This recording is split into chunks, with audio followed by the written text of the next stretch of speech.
Okay. And now we are Live. Hold on.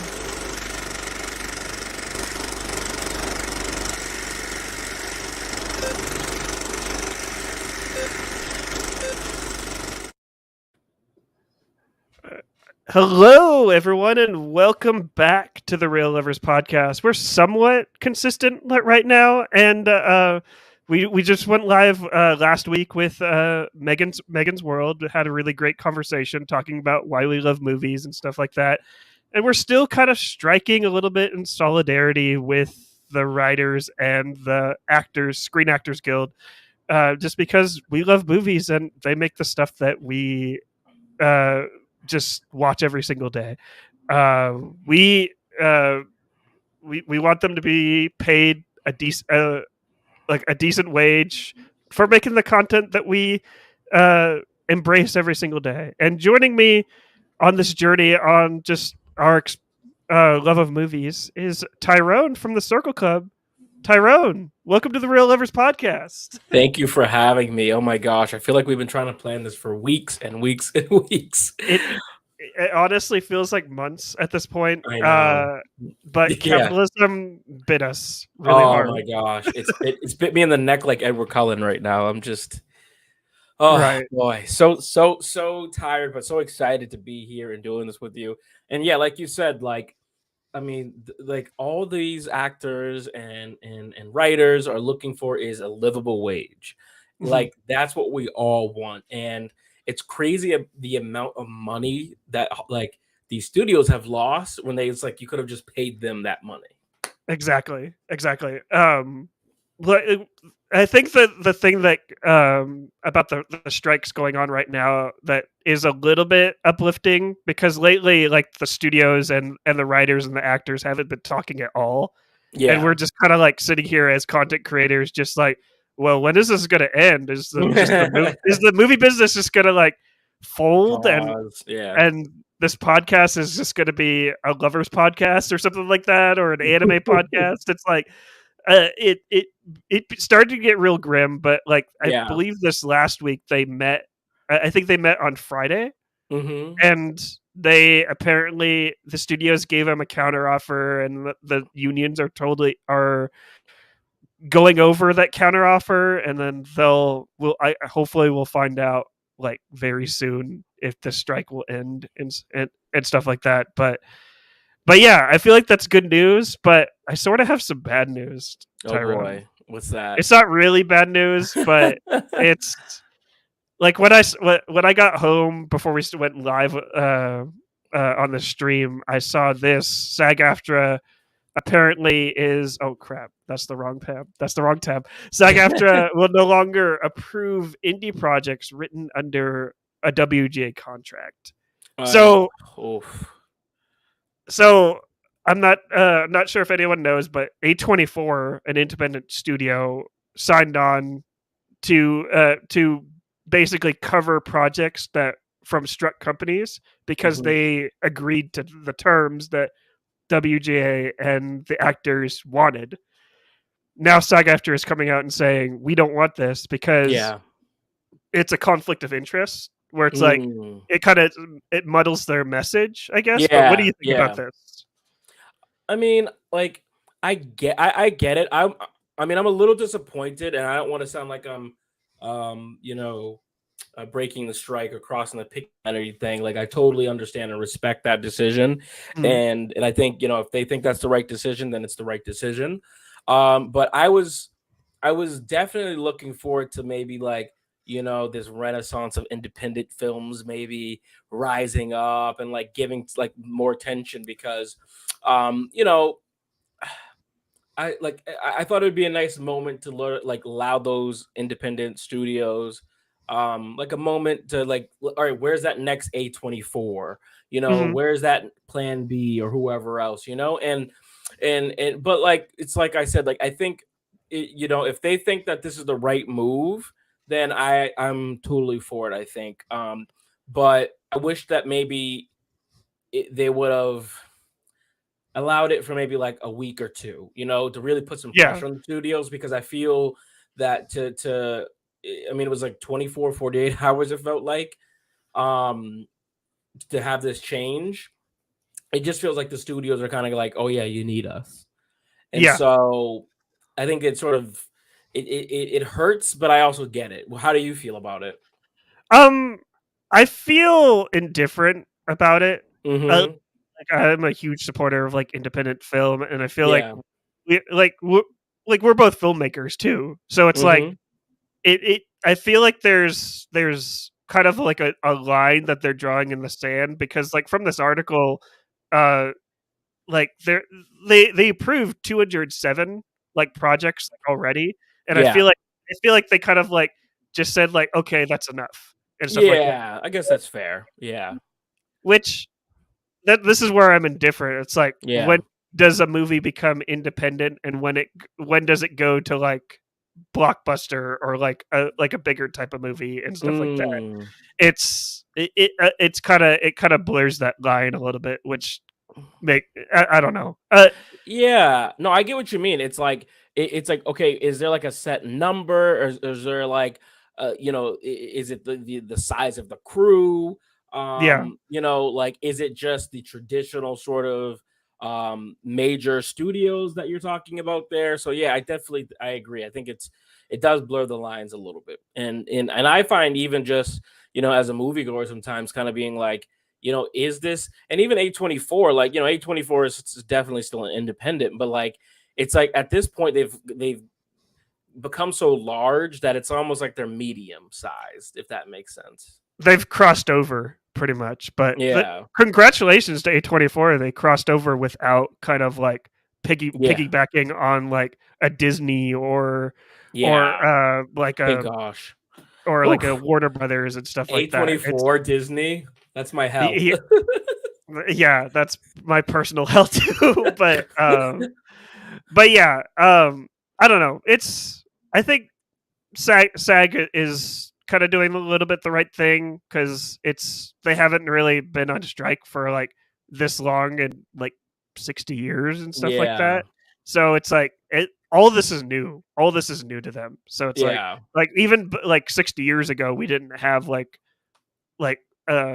platforms like we do now and stuff You're like that. right. Yeah. Like Different streaming, world. and yeah, it's a different world. So I feel like all like when they announce like all this stuff, it's all kind of like we're learning on the fly. But yeah. Yeah, I mean, and one thing too, like, obviously this is gonna sound funny, I think, when it comes out of my mouth, like, but like I think about in the pandemic in 2020 when we had like the Black Lives Matter movement, and there was such Mhm. a you know energy around it. I think in more of like I'll say less serious, even though that's not the correct word, because it is still very serious. This is people's livelihood we're talking about. Mhm. So like adjacent, I guess you could say, that it's interesting to see how there was a point where it felt like a lot of these big name celebrities weren't really involved. And then I think a couple people kind of spoke up, right or wrong. Like you said, I feel indifferent, like Jamie Lee Curtis, and then the guy from Arrow, Steven Oh shoot, what's his name? Harwell or something like that. Yeah. um, they both spoke up, and I think it kind of created this sense of urgency from a lot of the like A-listers of like, okay, like this is one of these moments in history where I want to be on the right side of history.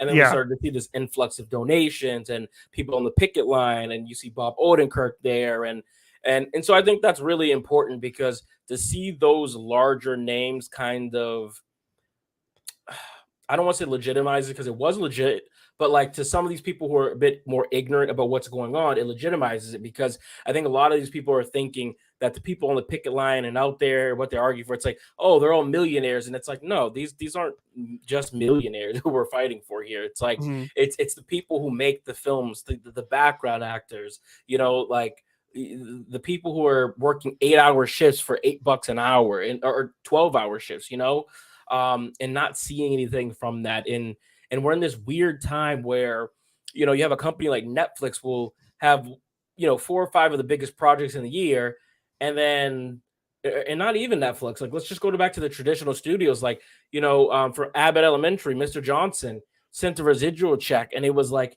a penny or two. And I'm just like, how does that even happen? Like, could you imagine Creed from The Office in the 2000s just not being able to live off of that performance, it doesn't make sense. And we've gone so far from, like you said, 60 years ago, that it's like the fact that the studios are acting as if, like these demands are so insane, and like, oh, why can't you guys just take the old deal? It's absurd to me. It's just completely absurd.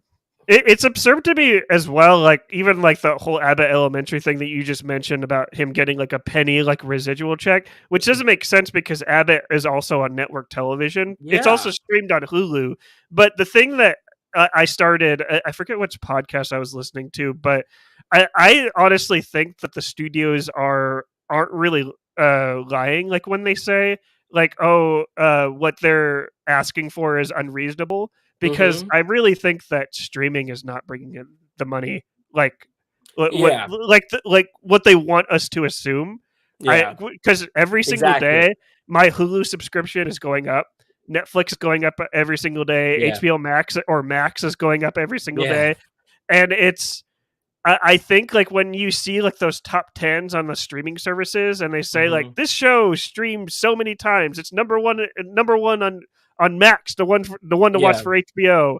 It's it, Mm-hmm. I think that's all like a marketing ploy, just Totally. because if they were to say like I'm trying to think of like a show off the top of my head, like if Like they were Squid to Game or Stranger Things, like one of those shows. Like you just like to not to cut you off, but like it's like you said, like us not getting those hard numbers, the directors and like the people involved not getting these hard numbers, it just creates this complete fabrication of reality, like yeah and like and to your point, like they want us to believe, like I don't know if you remember, Disney had this influx of new users, right? And I think it was like the first or second quarter of either last year or this year, and everyone's like, whoa, Disney Plus is gonna be the next big thing, and people are really signing up for Loki. In reality, like those subscription numbers came from India because they have a deal in India for their sports in their cricket league. And it's like, yeah, well, yeah if you it's like this, it's like if the NBA made a deal with Hulu and like they're like, hey, if you want to watch the NBA, then you have to get Hulu. It's like that doesn't mean I love Hulu. It means I like the NBA. And I think that's sort of the fluff going on behind the scenes. yeah, and because if they were to actually tell everyone like what their real numbers were, their stock prices would tank. Right, Like right. and I feel like that there is some fact to that, to be honest. Definitely. And I Definitely. feel like when the writers come and say like, "Hey, we want 2% of what you're making," and the Yeah. studios are just like, "Well, what are we making?" And stuff like that. Yeah. Which You want which 2% of 200? Yeah. So, yeah, exactly. Which it I say that now, even though like Bob Iger has like what's his net worth? It's like oh yeah. 27 billion or something like that. It's like Disgusting. Yeah. yeah, it like I'm not saying it's like completely true, but I do think Yeah. streaming is just completely like unsustainable. Yeah, and I mean my thing too is, I get that no one thinks that the CEO is as important as they probably really are. And that's just because like we value the creatives, the people actually on the ground. And that makes sense, right? And it's like you're a decision maker at the top being a CEO, and you're handling parks, you're handling television, you're handling film, you're handling brand growth and awareness. Like we live in America, so we think, oh, everyone loves Disney, right? Well, there's a market potentially in Thailand or a market potentially in South Korea or whatever that they're like focusing on. So I do think that the CEO has an important role, and but I just think, like, I just kind of go back to what are you paying your lowest worker compared to you? And if that number is, more than 50 times, Hmm. what are we talking about? That's just absurd. No one needs that amount of money. Like Well, what? I forget that. Sorry to cut you off, but I forget like the stat. But I think it's like over like 50 years ago, 30%. The average employee at a company made 30% less than like Yeah. the CEO of the company. Now it's like Hmm. over 300%, which is Yeah. absurd. But yeah, what Right. were we gonna say? No, yeah, but exactly, and that's you took the words right out of my mouth. Yeah. Is like that's where we are now, and obviously, no one's saying that the extra should make $1 million every year, but it's like if I was an extra on a hit show, that audition process, I'm not sure if you've ever auditioned for stuff. It's insane. Like you first off, they have to like kind of like you, or you have to have the look that they have in their head, right? Mhm. And then from there, you submit it. They look through hundreds of people. Maybe you get called in for like, oh yeah, oh let's do a sizing. You look kind of right. And then, oh, you come. Actually, you're only 5'6", so we're actually looking for people who are 6 feet. So sorry, you're no good. Guy who's 6 feet comes in, gets the job, is there for working 12-hour shifts in the background of Abbott Elementary as one of the parents, and he makes $86 for the day, $115 for the day. Now, should they get residuals for being in Abbott Elementary? I think yes, but let's just say that's up for debate. Still, for that day's work, someone has worked 12-hour shift and you're making $120. It just tells me that you don't respect their contribution to the larger project. You know what I mean? And I Yeah, think there is enough money for someone to make $1,000 on, like, one extra to make $1,000. And then, if that means that, oh, you can't have the best craft service, you have to have like something a little bit less, or it means that Bob Iger has to take a 20% pay cut to make that happen. It's like this is like the easiest PR move in history, in my opinion. Like if Bob Iger comes out and says, I'm going to take a pay cut, and I know that it's not going to help overall, like to get you that, $1,000 you want. But now we're talking about people who went from making $8 an hour to $16 an hour. I think people would that would have positive reception. I yeah. mean, First, go ahead. well, I was gonna say, it's like it's still not enough, but like 100% increase, people are gonna go, okay, Bob, you kind of understand what's going on here. But the fact that these people are still making $8 an hour in California, which has one of the highest wages too, it's just, and like highest cost of living, it doesn't even make sense. Every $8 you're taking home what, like four after taxes? It's just, It's more like $4 an hour at that point, yeah. especially here in California. And I just think that across the board that there's just like people are angry with like wages and stuff like Mm-hmm. that. Like not just here in California. Like you Yeah. have like you see like all these unions, all these people that are a part of Mm-hmm. unions, which that like I mentioned on the last stream I did with Megan, like the UPS was striking Yep. and they won. Like the Teamsters Yeah. had a huge win, Yeah. getting Good like for them. because like everyone just realized like if UPS isn't around, we're kind of screwed. So we're like, Yeah. we'll just give Right. them we'll give them What they're what they asking for. want. Yeah. Yeah. So this is just me just saying like studios give the writers and actors what they're asking for. So, Yeah. so Like, I mean, I hate Bob Iger. I can say that publicly. I don't care. Like, I would tell him to his face. I think that he's not a good person. And mhm. like, if he were to come out tomorrow and say, you know what, I'm taking a pay cut, and if you work at Disney, as an extra, we're doubling your wages. I go, wow. You know what? I have to give it to him. Not enough, but I have to give it to him. That I respect it. You know what I mean? But Yeah. he's never going to do that, and I will never forgive him for just the tone deaf interview that he had, where he's like in these like Silicon Valley sort of background and the mountains and He was at beautiful the grass. billionaire retreat. Yeah, and then he's like, "Oh, these people can starve." It's just like how could you be such a monster? You know? How could you be so disconnected? Yeah. So disconnected that you can't even see where people are coming from. The leader of a product and that is supposed to connect people everywhere, and you're just so disconnected. It's mind blowing. It really is. Right. It's mind blowing. But pay your people what they're worth so the strike can end. so we could continue the Letterbox Top 250. Tyrone, it's been a while since we've been trying to get you on the Real Yeah. Livers podcast for a while. I had totally forgot what movie that you picked from the Letterbox Top Oh, 250. geez, man, you're right. Gosh, I think it was a Studio I Ghibli think it was movie. Studio Ghibli, I think it was but Studio Ghibli.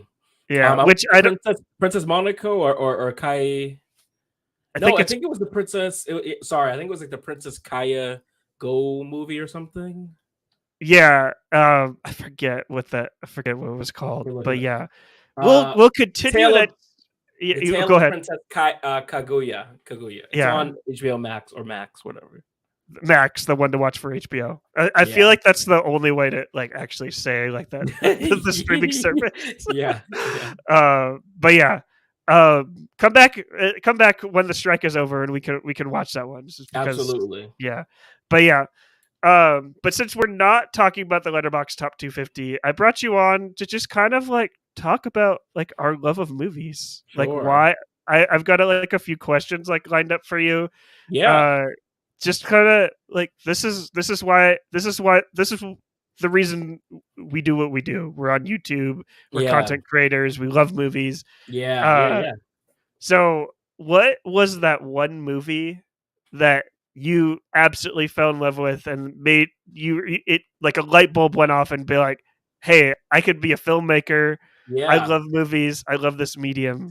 Yeah. What was that one movie? Yeah, I mean, funny enough, right behind me here, is so I have here. This is you can't see right now because it's covered up, but Yeah.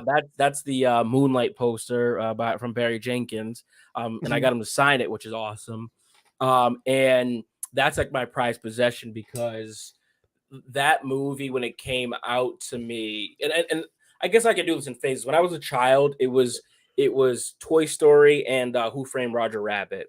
Mhm. Those two to me really just resonated. I was always a big Bugs Bunny, and I was like, my mind just kind of was like, it went to another place that it could be possible to have, this live action with these cartoons, Mhm. and then I'm a really big Willy Wonka fan. So Charlie and Chocolate Factory, and like again, that's you sort of see how like it's similar and so it's very silly, but also very serious, dramatic. And then I think as I got older, I was studying French for a while, so Three Colors Blue.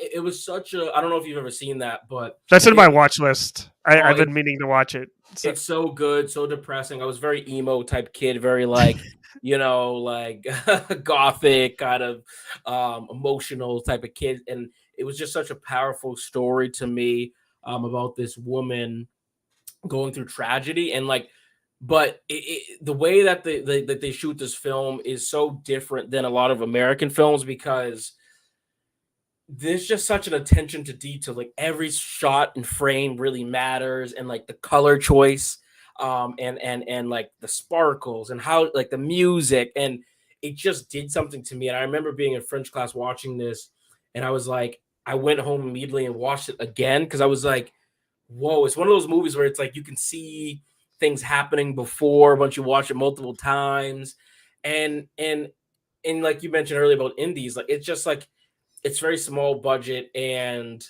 it made me realize that you don't need to have that sort of extravagant sort of Willy Wonka mhm. and Who Framed Roger Rabbit world to tell a really beautiful story. Yeah, So that's great. yeah, yeah. I know that's a lot. I know I threw you a lot at you there. No, no, And no. and, and and yeah, and like in the same vein, and it's funny that the theme is really blue, but and with Moonlight, like I was just so fascinated that they took this story that was, you know, against this themes are just being against the odds, right? It's like this black man who is gay, living in the hood, and then on top of it, you have this classical music to back it. There's not like rap music and all that, and then when you think about how like the time that they shot it in, I think that Janelle, not Janelle, maybe it was Janelle Monae, or one of the actresses in it, like shot it in like 10 days. Like the three actors never met each other, but it feels like it's the same character. It's just like an ultimate, like small budget, like wow kind of thing. And I think that to me was like sort of the last thing that I saw that made me go, wow, I just love this medium. I love movies. Hmm. And then recently, Everything Everywhere All at Once, like that's the most recent one that kind of made me go, wow, and Barbie. Those two have just been like, yeah.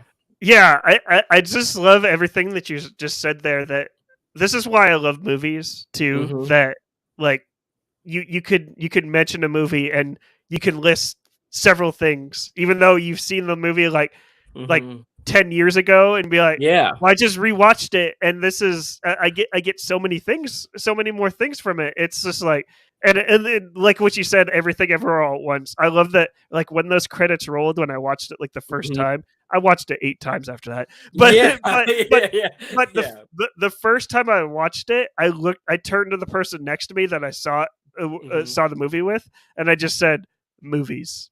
That's what Yeah. it. Right. Yeah. Yeah. It's like, like that, Marley, that like completely encapsulates everything that I was just talking about with all these different films. And like, and what I find too is like, I, I do this thing where I'm like, I fall in love with something, and in a moment, like because we're like in the internet era, everything's always like, wow, that was the best thing I've ever seen. But there's just some movies that you just feel so connected deeply with, Yeah. and like you know, like I'm not a gay man, but like Moonlight just it really touched me in a way that I was like, wow, like this is so like bold and daring, and like I just love people who aren't afraid to just tell stories of those who aren't being like seen, and like you know and I think that's what I love about movies the most is it just allows us to escape reality, Hmm. or create the world that we want to see. And I do this thing where I go back to a movie, like I'll leave it for like a year or so just to kind of feel, okay, do I still have that same feeling? And like the movies that I consider my favorite all time, they do that for me, as you said, where I go back and I'm like, wow, I didn't even notice that, or wow, I forgot about this feeling, or oh my god, I'm still crying. I know what's gonna happen. Like every time I watch the movie Lion, I cry, and I'm like, but I know that it's like the ending is gonna be the ending. You know what I mean? And Yeah. it's just a beautiful thing. What about you? Um. Last week I meant it was a different question. It was like, Mm-hmm. what was your favorite theater experience? And Toy Mm-hmm. Story was it was the first theater experience I've ever had, and it was Mm. just a completely like I was in awe. I was sitting in there Yeah. in that chair and just kind of like just like it just in awe of everything like around me, like the sound, like the picture quality, because like I didn't have a lot of money like growing up, still don't Yeah. have a lot of money like now, so going Mhm. to the movies was kind of like a rare experience. Like kind of Yeah. did like the double Totally. feature, hop in between, Yep. uh, Yep. Yep. dodge the ushers on my way, because back Right. Yeah. Yep. that that was back in the day when the ushers actually cared, Oh like if you yeah. were Right. sneaking in and stuff like that. Mhm. The So golden era. believe me, I knew how to sneak around in Sam Fisher, like through the movie theaters and stuff like that. Uh, Yeah. Yeah, and I mean, but like, and I'm the same way. Like, we didn't have a ton of money. Whenever we did, like, my dad would kind of be like, "All right, let's just check one more. Like, let's see if we can get in there." And so, like, it just, and even that, like, the thrill of just sneaking in or just spending like 4 hours in a movie. Like now, you're forced to sit 3 hours because every movie's so long. But back yeah, then, it was just like an hour and a half of your time or two. You're like, yeah, we can catch another one. and right. and yeah, it was just special. It was special. Yeah, absolutely special. But uh, the special movie that I saved for your stream, the movie Yeah, that got me into like filmmaking and just being a content creator, and just like just really opened my eyes to like what movies could do. I say this all the time, but Fast it's and the Back to the Furious. Future. That's No, no, I'm kidding. I'm kidding. I'm kidding.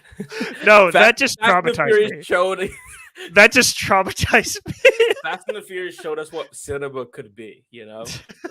What if I did Oh my say god. that? To Oh be my gosh. honest, Honestly, those first two movies are just. I remember as a kid, I was really not like a car type of guy, but those first two movies, like we would go on road trips, and like you remember, you used to have like the little DVD you could pop yeah. in, and like we just take Fast and the Furious 2 on the road with us, and it's just like it really was family. It really was. Yeah, see, that's the origins of Fast and Furious. It's all about family. even even Oh from the god. second one.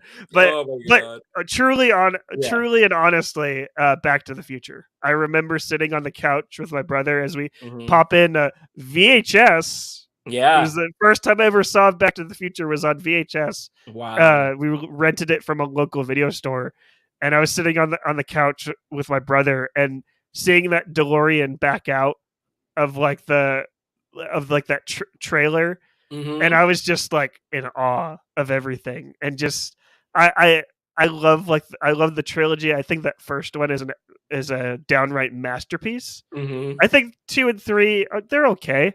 Like I know You everyone still likes. enjoy them. I know everyone likes 2 because that's when they actually go to the future, Right. Right. and Yeah. everyone's like making the comparisons now. It's like Yeah. 2015, where are my flying cars and stuff like Right. that. Right. Right. But Right. I if that Back to the Future 1 pops up on like cable or anything like Yeah. that, I always sit down and watch it. That's I love like the storytelling there, and Yeah. just like it's just the vibes. It's just so great.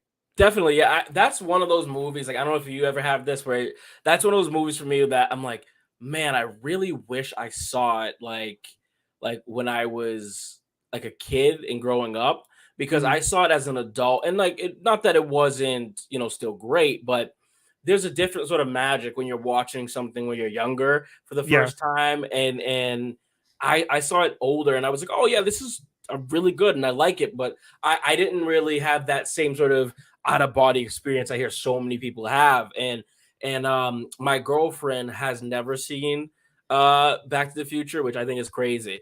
And so I know. And so I usually I'm like, all right, we have to go see this now. But I'm like, you know what? I'm gonna save this for like if we have kids one day or something, and then it becomes like a big family thing, because like to like what you said, I feel like it's one of these things that is just so simple, and you still see to this day so many like movies, TV shows copying the formula that they created for that film. And like you said, there's just such I just have such an appreciation. The two lead actors are both phenomenal people in real life too, and just yeah, it's I that's a great pick. That's a great pick. Yeah. One more thing to talk about Back to the Future. Can we Hmm. stop bugging Eric Stoltz? Like Eric Stoltz was supposed to be playing Marty McFly, but Yeah, he like they like denied him and stuff like that just because yeah, I they saw were that worried. background. Yeah, Yeah, it's like the background with Eric Stoltz. Eric Stoltz is still a fine actor. It's like yeah, it's just because he didn't get Back to the Future doesn't mean like his whole yeah. career was ruined. Yeah. Right. So Yeah. I feel like people need to get off his back because Yeah. if Yeah. It's a weird thing to like kind of be like to hold that against him almost, or like mention it all. It's like like imagine like people were just kind of like, "Hey, Will Smith, you turned down The Matrix," every time like his face was in the media. It's like let it go. He was a kid. Like he's done other things since then. Yeah, and it's funny because the same type of thing, except in reverse, is kind of happening with Greta Gerwig right now because everyone's bringing Mm, up that she auditioned for How I Met Your Father, like back in hmm. the day, before Yeah. she like wrote and directed Little Women, and everyone's Yeah. saying like, well, if she got that role, then we wouldn't have Little Women or Barbie, and I'm just like, who cares?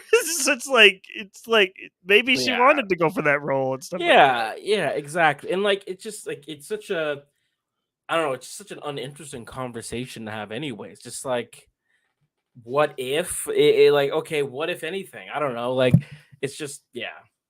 Marvel That did an that entire series on What If. I'm just kidding. yeah. Yeah. It's- Yeah. Yeah. What if the studios paid their like writers, I mean, I don't know, maybe It's they like should. Maybe they yeah, should just do that. So instead of maybe. What If, yeah. Yeah. But yeah, I always go to Back to the Future for that Yeah, answer because it's really the thing that inspired everything. To be I love honest, that. like, That's great. but yeah, the next question I have is if you could be in any movie as any character, Hmm. like what movie would that be and which character? I think I know which So one. It really? I'm curious yeah, what you think. I'm curious what you think it's before I is say. One Piece. One Piece. Oh my god. I mean, if Sensei Oda gave me a roll in One Piece, I think I'd just be like die and go to heaven. But I was actually no. I mean, I mentioned it earlier. Like I always just Willy Wonka was just a character that I always really wanted to play. Like when I used to do musicals and things when I was a kid. Like the big one I got to do was be Aladdin, and like I Ooh, really wanted to do Willy Wonka. The year before me got to do it. I was like, like I really just wanted to do Willy Wonka, and like, Black Willy Wonka would be even cooler. And one thing people don't know about that story too is that originally Charlie was supposed to be black, and this isn't one of those like, oh, black people say we were gonna be this thing. No, no, no, no, no. Like that's what Raw Doll said, but it just didn't get like this. Like the publishers were like, this is not gonna sell. We're not doing this. And if you think about the story, it does make sense. hmm. It really does. Like Charlie's character makes sense. One thing I haven't loved, I just Gene is my Willy Wonka, always will be.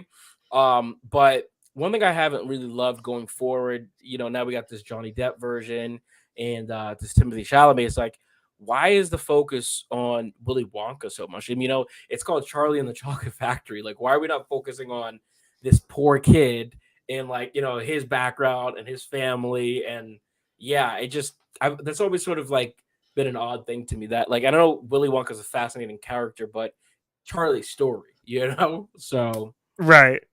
So you're telling me you're not excited for the prequel Willy Wonka starring Timothy Chalamet? oh yeah, and like his like black like servant girl friend, what is that? Like what's going on there? I just like, and that's kind of like one of those things too, where it's just like I get what you're trying to do, Hollywood, but also like this is sort of a legacy piece. So then like it just doesn't like it just 1 + 1 isn't equal to 2, and I'm not very and this was one of my most anticipated movies, but the direction that they've chosen to go feels little CW Christmassy, perhaps. I'm not sure. Yeah. Yeah, I think it looks fun in a Yeah. way. It's just I Young. it's very young. It's very. I think I mentioned this in the comments on your video. Your reaction Yeah. to it, Yeah. the Yeah. the twinkification of Willy Wonka. Like, uh, Oh my no god. offense to anyone, but I'm just saying it's Yeah. just like I see a lot of like what Timothy Chalamet is trying to do, like with the Yeah. character. He's trying to mimic like Gene Wilder, which is Sure. I guess if you're doing it to kind of like honor and respect Gene Wilder because that's like the best Willy Wonka, but Yeah. how much like exactly going back to what you just said, like how much do we actually need to know about this character? It's like Tim Burton It's already said like his father was a dentist. I feel like yeah. that's as much as I want to know. So Sure, exactly. Yeah, it kind of like the sort of like when you have these mythical sort of characters like Oz, for example, like which we'll get into in a second, but it's like you don't really need to know too much about these characters because that's what makes the mystery and like it kind of fun. And like I like that Tim Burton did that where it's just like, yeah, his dad was a dentist, like, oh, that makes sense. That's why he does blah blah blah. But then like when you start to get into like, oh, this is my origin story and my mother and all these other things, and and the Oompa Loompa, I hate that guy. What's his name? Hugh Grant. Hugh Like I Grant, just, oh god, he's horrible. He's like, I don't know his stance on the strike, and I can guarantee you that he is for the studios. He's just an awful human being. But that's a different discussion for a different day. But yeah, I just like you said, like it feels like a poor man's imitation of what Gene Wilder did, and I'm just like Timothy Chalamet is such a talented actor that it would have been nice to sort of see his own interpretation of that. yeah, But this really looks like something that's hindered by the script. for sure, for sure. I totally agree with you. Which is why the studios need to pay the writers more so they Oh my can write. god. Yeah, yeah, yeah, Oh, it's gonna get rough. Like the next few years, like the projects we're gonna get, not gonna be pretty. Yeah, yeah. But yeah, so you would be Charlie and the Chocolate Factory. So yep. I would be in that, and yeah, I think I'd want to play Willy Wonka. Um, but like if I was younger, I would want to play Charlie for sure. Just like that yeah. sort of naive sort of character. But yeah, it's that would be my choice if I couldn't be in One Piece as a voice actor. Yeah. Yeah. At one point, I wanted to be in Marvel, but now I'm not sure. Yeah, Marvel needs to turn over a new leaf.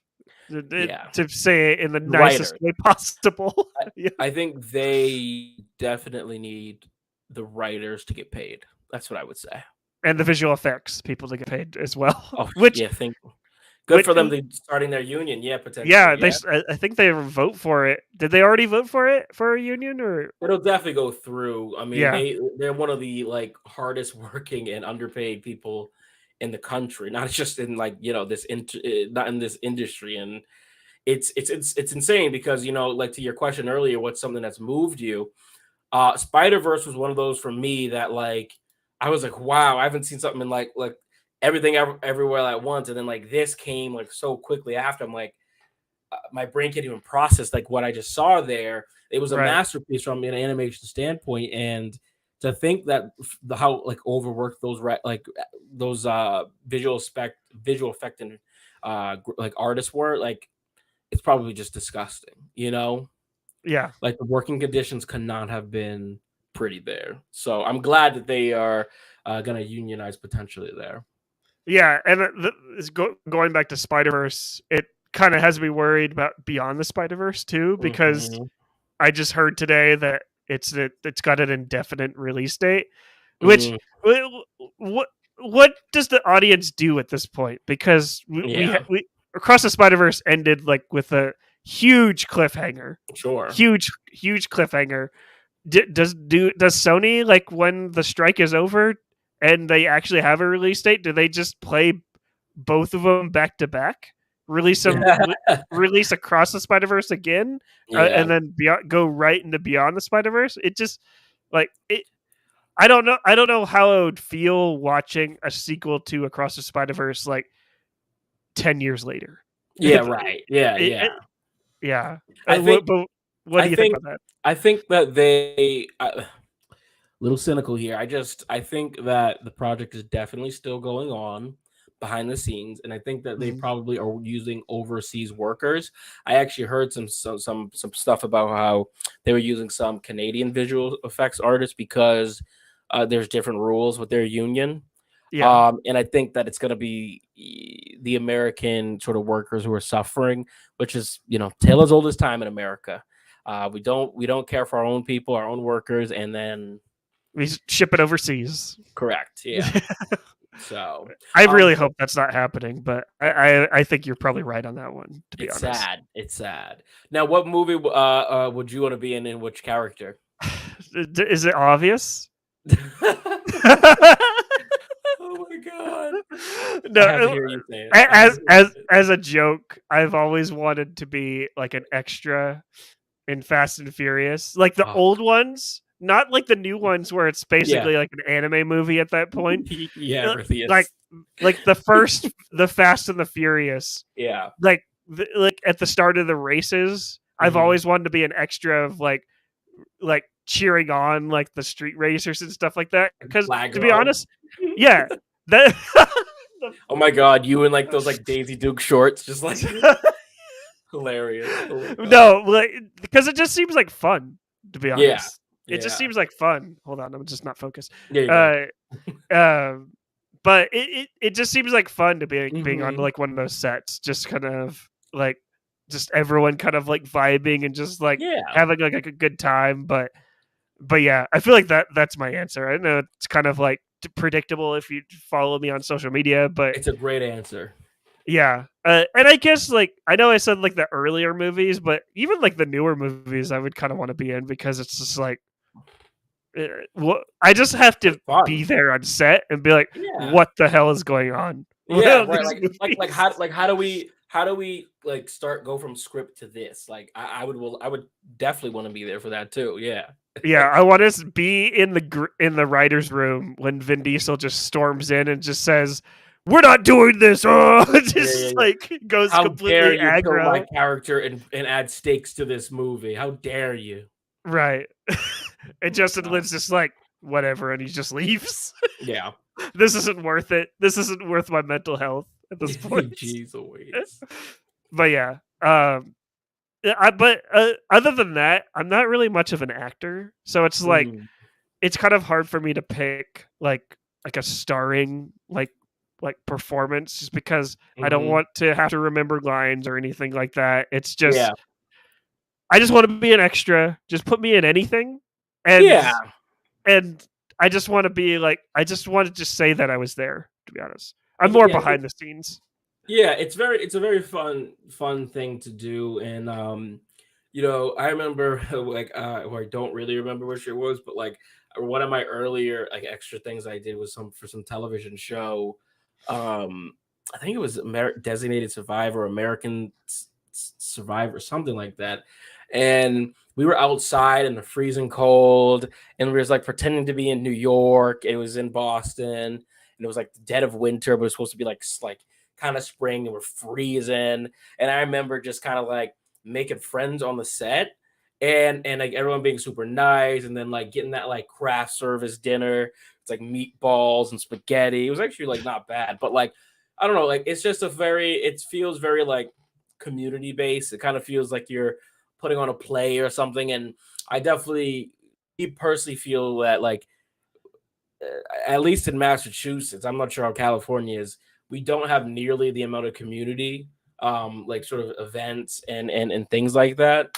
Yeah, Like just like a community theater would be awesome to do, and sometimes being an extra can definitely feel like that. So, it's super fun, and like I imagine being on a set with like those really like those personalities, getting to watch it from afar would be really funny, but also like the extras must have a blast. They have to have a blast on that set. I yeah, for refuse. I sure. refuse to believe that people like an extra on the Fast and Furious don't have fun. You know? Yeah, they have to have fun. If they're not having fun, just bring me on. I'll I'll make it everyone have a good time at that point. So Yeah, exactly. I just want to be around Jason Momoa, like Oh on Fast man. 10, because like just he just seems like a blast, like in general. So, Yeah. but I actually was like an extra on a movie. Like I think it's I actually have a credit. I don't think I don't think I submitted it yet. I could actually Mm, submit it on IMDb, but yeah. I was in a movie called The Other Kids. I was like a Mm. production assistant on it, Oh, and like nice. the director was just like, "Hey, do you want to be in this movie? We need someone to be in this movie." And I'm like, "Sure." And they're like, "Yeah." So it's That's called The awesome. Other Kids. People could check out if they want to, but I'll take a look. Yeah, I'll take a look. Yeah, and that's the thing that happens too. Like, I was doing some double work, and then like it was sort of like the last day. The director was kind of like, "Hey, man, like, you've been with us for some time. Like, we appreciate you stepping in because I only got the role because someone else had uh, got a gig in like Disney or something, so they couldn't do it. So I had to step in and do some double work, and it was super fun. Really grateful. Love the experience. Um, and then at the last day, he goes, "Hey, like, we need some extra like students in the crowd. Like, you want to hop in?" And so like you can see me like in the frame in the crowd behind like this like CGI version of the Rock and stuff, and like but it was like it was just it is super cool to be in those sort of situations, and like it's kind of like being a movie lover. You get to see how the meat is made, and you're like, wow. And sometimes like I was actually talking about this today or yesterday. It's fascinating that like a set is built for a fake gym, and like you would yeah, just think like, why don't you just go to a gym? But it's like, well, the sound, the lighting, it's just all these things you can really appreciate, and so so yeah, much it thought, so much thought totally. goes into like scenes and stuff like that. It's kind of amazing. So You know what it made me think too when I was like, because I did it when I was I think 20, the one I'm talking about, because I was like, there's so many jobs in this industry. mhm. Like you can be the gaffer, or you can be a runner, you can be assistant, you can be coffee, you can just be the one picking up like the extra actors in like driving them from set back and forth. You That's know, what I did. yeah, yeah, and it's awesome, and it kind of made me like, because originally I was a pre-med guy, I was in medicine, and then I told my parents, I was like, I'm not doing this. Look, there's like, if you really love something, and you want to do it, it's out there. There are jobs, and so yeah, I mean, if I can give any message to people watching, is even if you don't think you're an actor, try to do one extra gig. I think it'll make you appreciate what everyone is doing on the set, because that's what I hate too. And that's why I have a tough time like criticizing like films and television, is like, I realize how much work goes into it, Mhm. and I do think that people have a dream or an idea, and like, there's so many hands in the pot that it's sometimes it doesn't like work out, but it really is like a miracle almost that like a great movie can happen. Right. Yeah, totally. I totally agree with you. And even like not even just like a movie, like a podcast. Like Yeah, honestly, yeah. just think how many times you've tried to like record this like podcast like Yeah. together. It's like Yeah. it doesn't like it, I think people, especially now, like people are like, oh, well, anyone can have a podcast and stuff like that. So many, but so many podcasts are created each day, but I think only like 10%, maybe less than that, make it past Yeah. episode 2 or Sure, 3. exactly. It's like Exactly. it's there's so much work involved. Like you gotta you gotta like write the script, you gotta write the outline. It's like you gotta Yeah, yeah. uh, like get the right microphone, get like the right setting. It's just like being a creative is tough. It's very It hard, but it and is. People think that you just turn the camera on and that's it. It's like, no, like we think about like what we're saying before we prep, mhm, like the layout. Like I had a friend who saw what I was doing. I used to stream like 3 or 4 times a week, like 3 hours. TikTok, I was doing like 3 or 5 TikToks a day. I was just like really pushing it, and it helped me grow and get some exposure. But like I had a friend who was like, "Oh yeah, I want to do that," and I was kind of like, "Yeah, go ahead, awesome, like do it, go ahead, go for it." But I knew that like they weren't going to like stick with it, because I'm like, it's like what you said. He didn't even the person didn't even do episode 2, and it's because like they think that it's that easy that you just turn on the camera, and also like you have to be entertaining and compelling. Like I will go a month without posting something on YouTube, because I'm just like, if I have nothing to say or it's not entertaining, like I don't need to be speaking, and so yeah, many people feel the opposite. They're like, oh, I need to be like there, I need to be talk. It's like, no, like what people are doing in Hollywood or around the world, making television, films, news reels, ESPN, First Take or whatever, like that takes a lot of work and art and thought and consideration.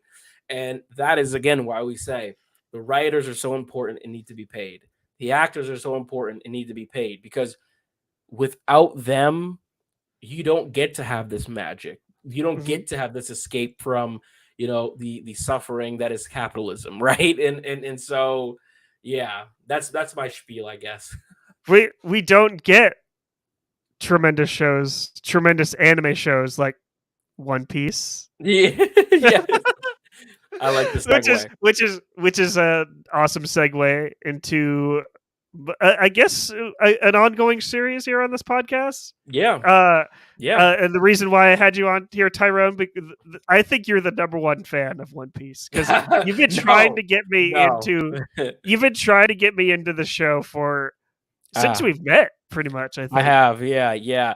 That is, I mean, I have to cut you off there. That's really insulting to the community, Uh, because okay. I've been watching for a year. It's some change, about 450 days. Who's counting? And there are some people who've been watching this since they were children, and like it's just. But the thing is that no one will understand. It's like, you ever see that episode of SpongeBob where Squidward doesn't eat the Krabby Patty Yeah. because he's just like, oh, it's just a Krabby Patty. It's one of these things, I think, where once you start it and you get really into it, you eat the Krabby Patty, you get to. I mean, I've never heard of anyone getting to like 12 episodes and then being like, I'm done, because you're gonna get hooked, because it's so fun and free and childish in a sense, comedic and fun, but there are some serious moments in here. You're like, whoa, I did not expect that was gonna happen. And like there's real stakes. Like the main characters aren't gonna always win. People Mm, die. Like people like and it's just so refreshing to see. And not to like make fun of Marvel, but in every Marvel movie I've ever seen, every Marvel series, I'm like, how is the hero's gonna win? yeah, They you know always what's gonna happen. You know what's gonna happen because it's setting up for something like in the future. yeah, From what I've seen from One Piece, like so far, yeah. Give me your thoughts. it seems I've only watched 2 episodes, but it really seems like yes, it's building to something else, but it's Hmm. focused in on this one episode. This is the Yes, story that we're going to be telling here in this episode. yes, I think episode 1, to be honest, is probably one of the better pilots I've ever seen in a yeah, really long time. Just yeah. because I love that the main character Luffy, yeah, Luffy, Luffy. is it Luffy? Every Luffy. Everyone does it. Don't worry. Don't feel bad. Okay, I, okay, I've I've never met a single person who hasn't started off and called him Luffy. It's yeah. like it's like a rite of passage. I swear. Like getting that name though. It's Luffy. So you the got the way the way yeah, we're introduced to him by just popping out of a barrel and him just yeah, kind of like kind of I wouldn't call him like I wouldn't necessarily call him an idiot because I yeah. feel like that Right. would be insulting. Yeah. It's just kind of like he's inexperienced, and I feel like the writers are Yeah. doing a really good job of just him kind of like fumbling in to like situations and then Yes. just kind of Yeah. and him Yeah. just like yeah, let's do it and stuff like that. He's so Yeah. positive and uplifting. Yes, that's what I find so fascinating is that you call him an idiot, you'll see that that that comes that you'll see it throughout and you're like, oh my god, what an idiot. But it's not like idiot in the sense of intelligence. It's like he's an idiot in the sense of like a Looney Tunes character or something, where it's just like yeah, whatever. Like it's like, hey, like, do you want to be friends with this person? He's just met them and he's just like, yeah, you're my best friend, because he's just that sort of wholesome and that Yeah, nice and friendly. And I think the reason some people get turned off by people like that in real life too is just so many people are unhappy, right, with mhm, themselves, the world, and like there's a lot of reason not to be happy. And to so for me, starting this like last year, we're sort of like getting out of the pandemic. It was really nice to watch something that was just really positive about friendship, about following your dreams and goals. If you're a dreamer, if you're a goal, if someone with goals, if you believe in the power of friendship and like just being kind to others, I think this story you'll connect to it instantly. I really do. yeah, and even like something like episode 2 where they meet Zoro. Is it Zorro. Yep. Yep. Zoro? Yep. Like I reading the title of episode 2, I thought it was like going to be like a main fight and a main Yeah. Yeah. battle. And when you fight, it, like, should I even say spoilers because it's You episode could 2 say of it. No, you could of say it. Yeah. you Episode find two of out 1700. Yeah. It's like yeah, you find out that it wasn't him he was fighting. He was kind of like Zoro was like he was kind of like beaten down and stuff like that. He was yes. held prisoner, and Right. the way that like they kind of like baited and switched me like Yes. from the There's a lot of title. that. Hmm. I absolutely loved it. Yeah.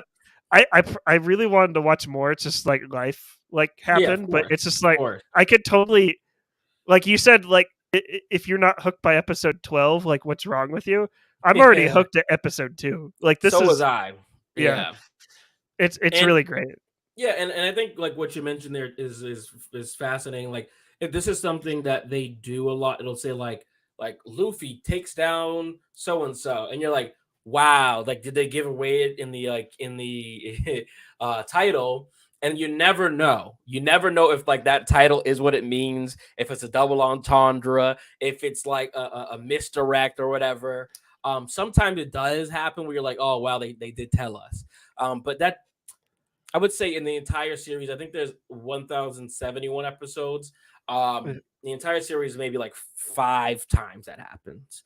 Like, but Okay. most of the time, you really don't know. They really do like to try to. I mean, Oda, who is the creator of the series, he really, he really. What you'll find about him is he's really into pop culture, And Mhm. so a lot of times when you see people dressed a certain way or they look like someone, you're gonna be like, I know this character from somewhere. He's referencing like a real life person. Like he grew up fascinated with American pop culture, music, history, all this kind of stuff.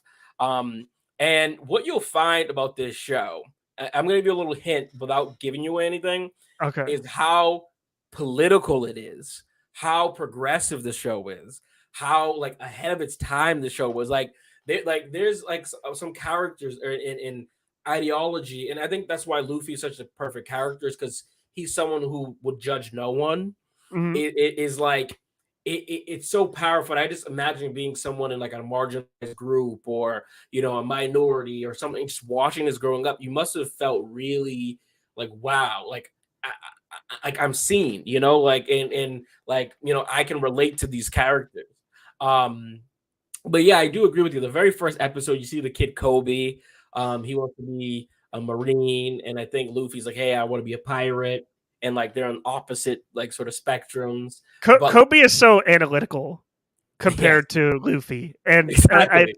I love like how the whole opposites attract. And you know me, like I like seeing a lot Hmm. of like kind of like connecting like like are these characters queer and stuff like that. Like I had like immediately I was just like are they? And I'm like, no, they can't be. And I'm like, no, they could You be. And I'm just, wait till you see eventually down the line if oh you my, make it. It is you're gonna be like, I'm in love with Oda. Oda is my hero. Like why do we not celebrate him? Like honestly, there's a point in this story that I go, this is some of the most like progressive sort of storytelling I've ever seen. And it just blew my mind. And I'm like,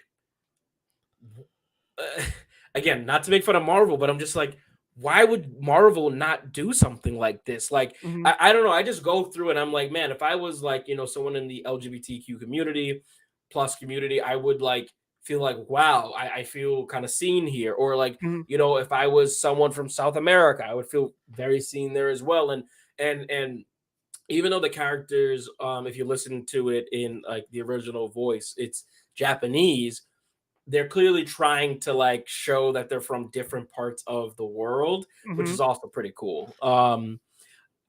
Question for you. What Okay. did you think of Kobe initially? Like, do you think that just what did you think of him just before I get into follow To up? be honest, his Mhm. character I felt seen the most. Like Mm, I felt seen with like with Luffy as someone that doesn't judge anyone. yeah. But I can be very analytical sometimes and kind of Hmm. like second guessing like myself. And the Yeah. way like I never wanted to be like in the Navy, but just him Hmm. kind of like second guessing like whether he could actually do what he wanted to do, and then Yeah. him meeting someone like Luffy that would open his eyes into like being spontaneous and like Yes. and it really made me really made me feel seen. I feel like Yeah. I really hope that these two characters are in the most episodes, and I'm assuming they are because they are like the main characters. But it's just like it's really great, and I just want to thank you again for like introducing me and just Absolutely. and pressuring me into watching this because Yeah. I'm having a really great time. It I'm it not yeah. skipping the intros, so it's just like Yeah, yeah. I didn't skip the intros for a bit, and then like as you get on, you start to skip some of them because you're like, okay, I got to get to like whoa, that was such a cliffhanger. Like, let's get into it. I would tell you, like, if I give you a recommendation or anyone mhm, watching, there are fillers in this, and you don't have to be a purist and watch the fillers. These aren't mhm, traditional fillers. Some of these fillers are like almost in like a pocket universe where like the characters' personalities are completely different and like has nothing to do with the story. But it's just something that like Oda, because again, you got to think of when this came out in 1999. It was like weekly, and there was like commercials, and like so they're mhm, like actually illustrating this. And so in between like those periods of like 3 4 weeks, sometimes they'd be like, oh, let's just make a quick silly animation just so people have something. yeah, So you don't need to watch those. And then I would say the recaps in the beginning, I find the recaps helpful if I like take a break for a couple days and then I come back. But Mhm. like, I don't think the recaps are really necessary either. But yeah, I'm super happy for you to have seen, like, these first two episodes. And I remember when I watched for the first time, I was like, like, I don't really get it. But I had the same feeling that you did about episode one, where I was like, man, I told my friend Yao, jumping on another jet, on TikTok and Mhm. other things. He's been watching it since he's a kid, so 1999. So he was 5, and now he's like 28 or 29. Mhm. And I'm like, man, can you imagine watching something for 20 years? Actually, yes. Fast and the Furious. Not trying to derail. Not trying to derail. Right. But it's just like oh my god. Sorry. Okay. But it's just like, But yes, like, I know what you mean. but this is a community that, like, you could be on Tumblr and they had, like, it's just been through all the iterations of the internet. So, like, like, there was like the forums, like those sketchy forums we had in the 2000s, and then like Tumblr had like their like theories, and then like Twitter, and then there was Facebook groups, and like, and like, now we're so far 20 years later, the Mhm. theories that people have, it's so fun to be a part of. And like, I finally caught up after a year and some change, and like, now I get to see and be a part of these conversations. And I'm like, the people, like, you think I love what One Piece, the people who are involved, I mean, this thing could be the Bible. It's just, they have dissected every single thing. And I want you to get through at least 10 episodes, I think. And I'll fact check that. And I want to invite you to my you could invite you to my channel. We could do the same thing. We do a Yeah. dual episode here, and just ask you some questions, kind of get your mindset, like what you think is gonna happen in the future, all that. Because like, one thing that I found fascinating is, so what Yao did to me, and it's a gift I would love to give you, is he showed me some characters from the future, and he was like, Mhm. tell me what you think about this character. Tell me what you think this character does. What do you think their like future is going to be like? And it was really cool for me to kind of go back and be able to watch that and be like, I didn't know anything about this show. I was so off, and like, the twist that I got, it like delivered just, yeah, it's just, chef's kiss. So I That want to that do the same for you. that's incredible. I accept your invitation. Do you want to like just do like a like after 25 after I watch 25 more episodes? I think let me look. I think there's like a sweet spot, because there's like something happens where like the arc kind of really starts, or the Okay. arc ends. Um and that it would make more like sense in the story if I started asking questions before you dived in. So let me Okay. get back to you on that. But Okay. then, yeah, but then after that, yeah, sure. I think that would make sense, like, every 20, because some of these arcs are a lot longer than others. Some of them are like Mhm. 200, some of them 300, some of them are only like 50. And but I want you to do one thing, is just remember, every single line of dialogue is very thoroughly thought of. There is no sort of coincidence. Like, things are like very intentional. The names of people, the name of islands, the name of swords, like, it's all very like something. I promise you, there's gonna be a moment where you're like, I completely forgot about that, and like, it seemed like that was just a little side character, a little moment that is Mhm. just like part of the larger thing, and you're gonna be like, oh my god. So So so what you're saying, it's actually it's good Fast and Furious, right? It's yeah, yeah, it, yeah, it's characters that can actually relate to each other that were introduced like years ago, and yeah. then in the newest episode they come back and be like, "Hey, remember me?" and stuff like that. It, Yeah, it'll be like, I mean, just to give you like a microcosm example. Let's say, Luffy and Kobe, like, the first thing they did together is they drank like a cola, right? mhm, And Kobe's like, hey, I have beer, like, let's drink beer. And then like, Luffy's like, no, I'm gonna drink cola. And you notice throughout the entire series, you're like, over and over, Luffy doesn't drink beer. And you're mhm. like, wait, everyone else is drinking, but Luffy doesn't drink. Why does Luffy not drink? And then like all of a sudden you're like, what? There's like insane backstory about why he doesn't drink. Wow, because his mother was an alcoholic. Like, you know what I mean? Like that kind of thing. Yeah, Like it's like, that's and you're great. like, and you're just kind of like, you knew he didn't drink, but you didn't know why. And like it just comes out of nowhere, and you're like, whoa. So it's like that kind of thing. I'm excited. I'm excited on this journey, and everyone watching should be excited for my journey. Uh, tune in next time to hear more updates on my One Piece journey. Yes. We're about an hour in. We're only halfway through this actual show. Well, no, we got two more. We got two more things. Yeah. I don't want to spend too much time on this next topic because it's kind of depressing. Yeah. For anyone that's been following Tyrone and I on social media, we have been doing a summer movie wager where we basically predicted the top 10 movies of the summer, and I don't want to talk about this anymore Yeah. because It was pretty I am painful. in dead last. Tyrone, you're in second place. You're actually doing better than me, to be honest. But Tyrone, do you want to just talk about your experience on this Oh, dreadful oh, game? oh boy. Yeah, let me actually look at my board here. Just I don't know what happened. I mean, like, well, I'll tell you what happened. Um, Barbie. Barbie happened. The power of pink. The power Yeah, of pink. the power of pink. It's. I mean, like, and I'm happy. Like I said, like Barbie was a movie that really made me go, wow, and it did move me, and I thought it was really beautiful. I still gotta go back and watch it again. Mhm. Um, I just it's watched it a but second time. same feelings. It was really still great. It's really great, to be Yeah, honest. And I and yeah, I don't really like Greta Gerwig as much as the next person. yeah, yeah, yeah. Uh, Still kind of like it still has like that white feminist kind of like So that's like what I was it's gonna say. sprinkled in there, but it's Definitely. not as bad as like Little Women or Lady Bird.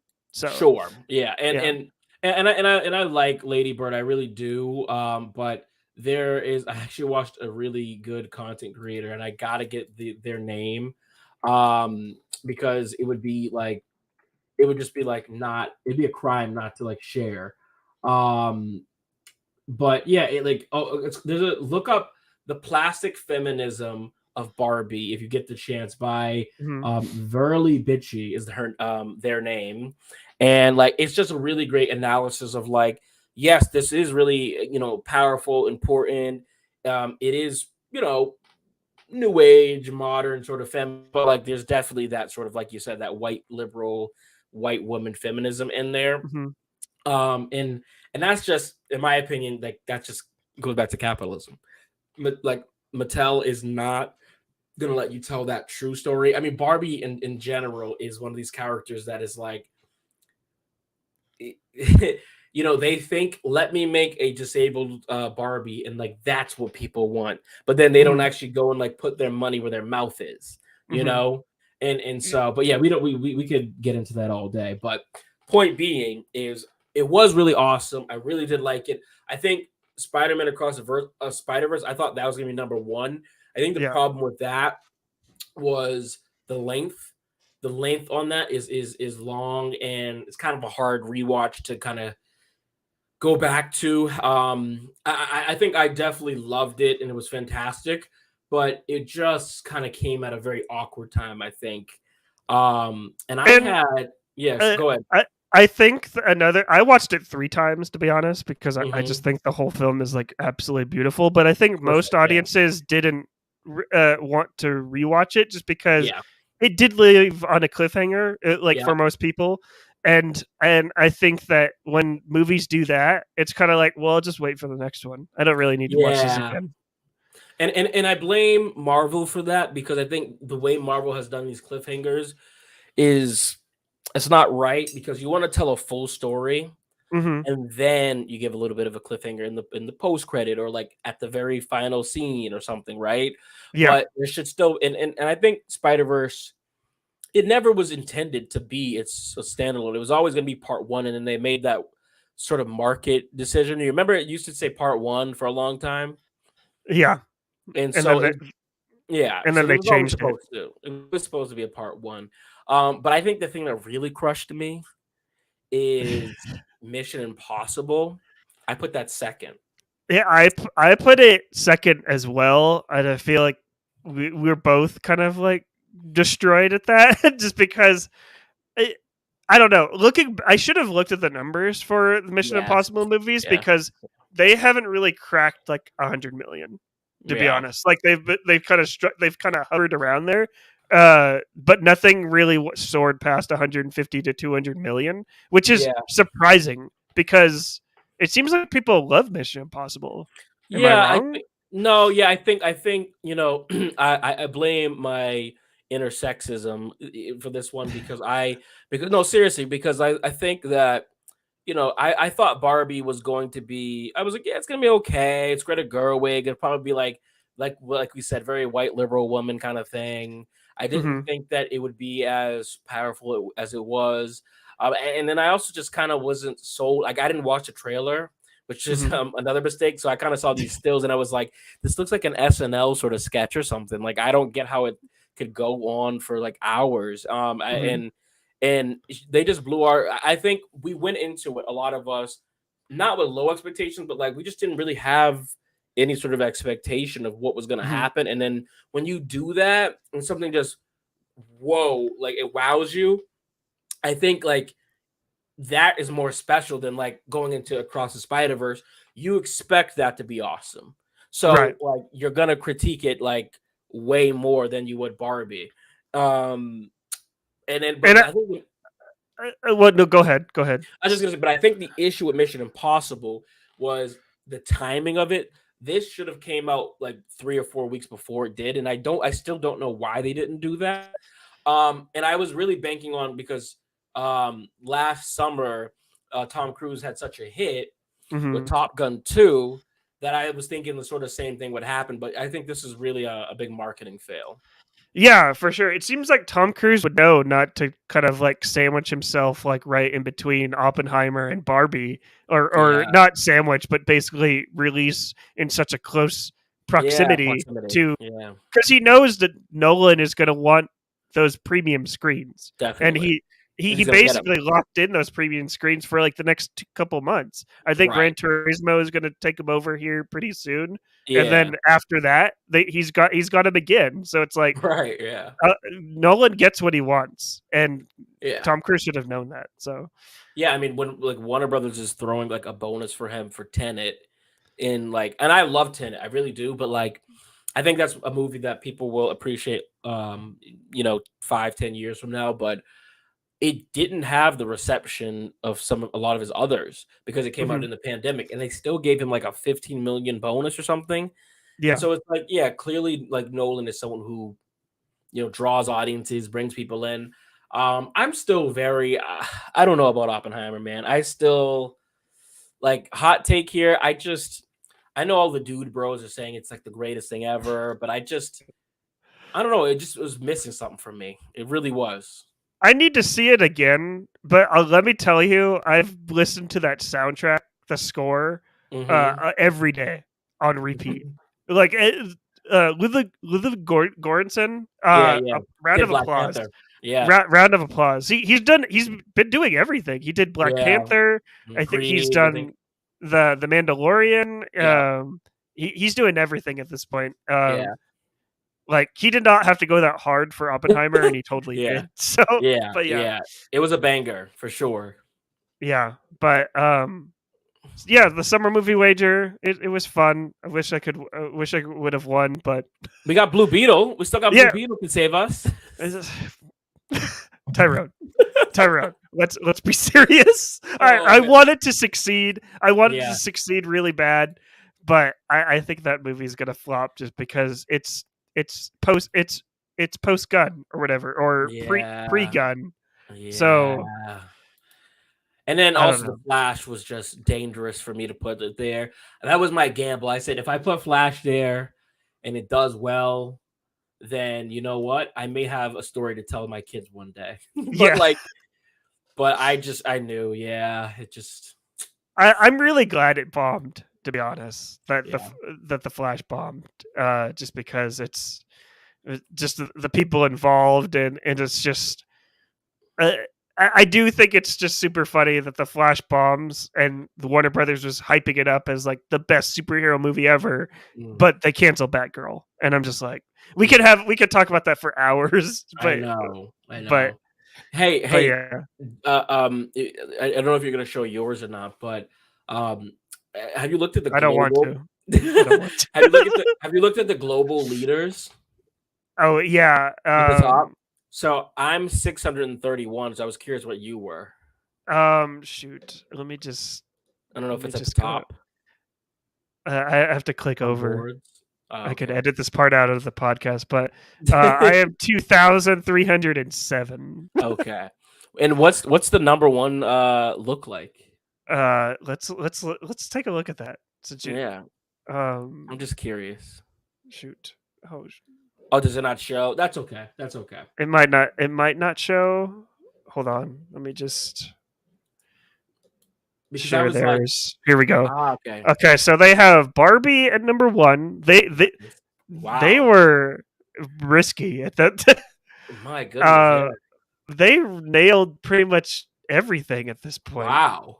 Yeah, except Teenage Mutant Ninja Turtles. Yeah. And, Fast X.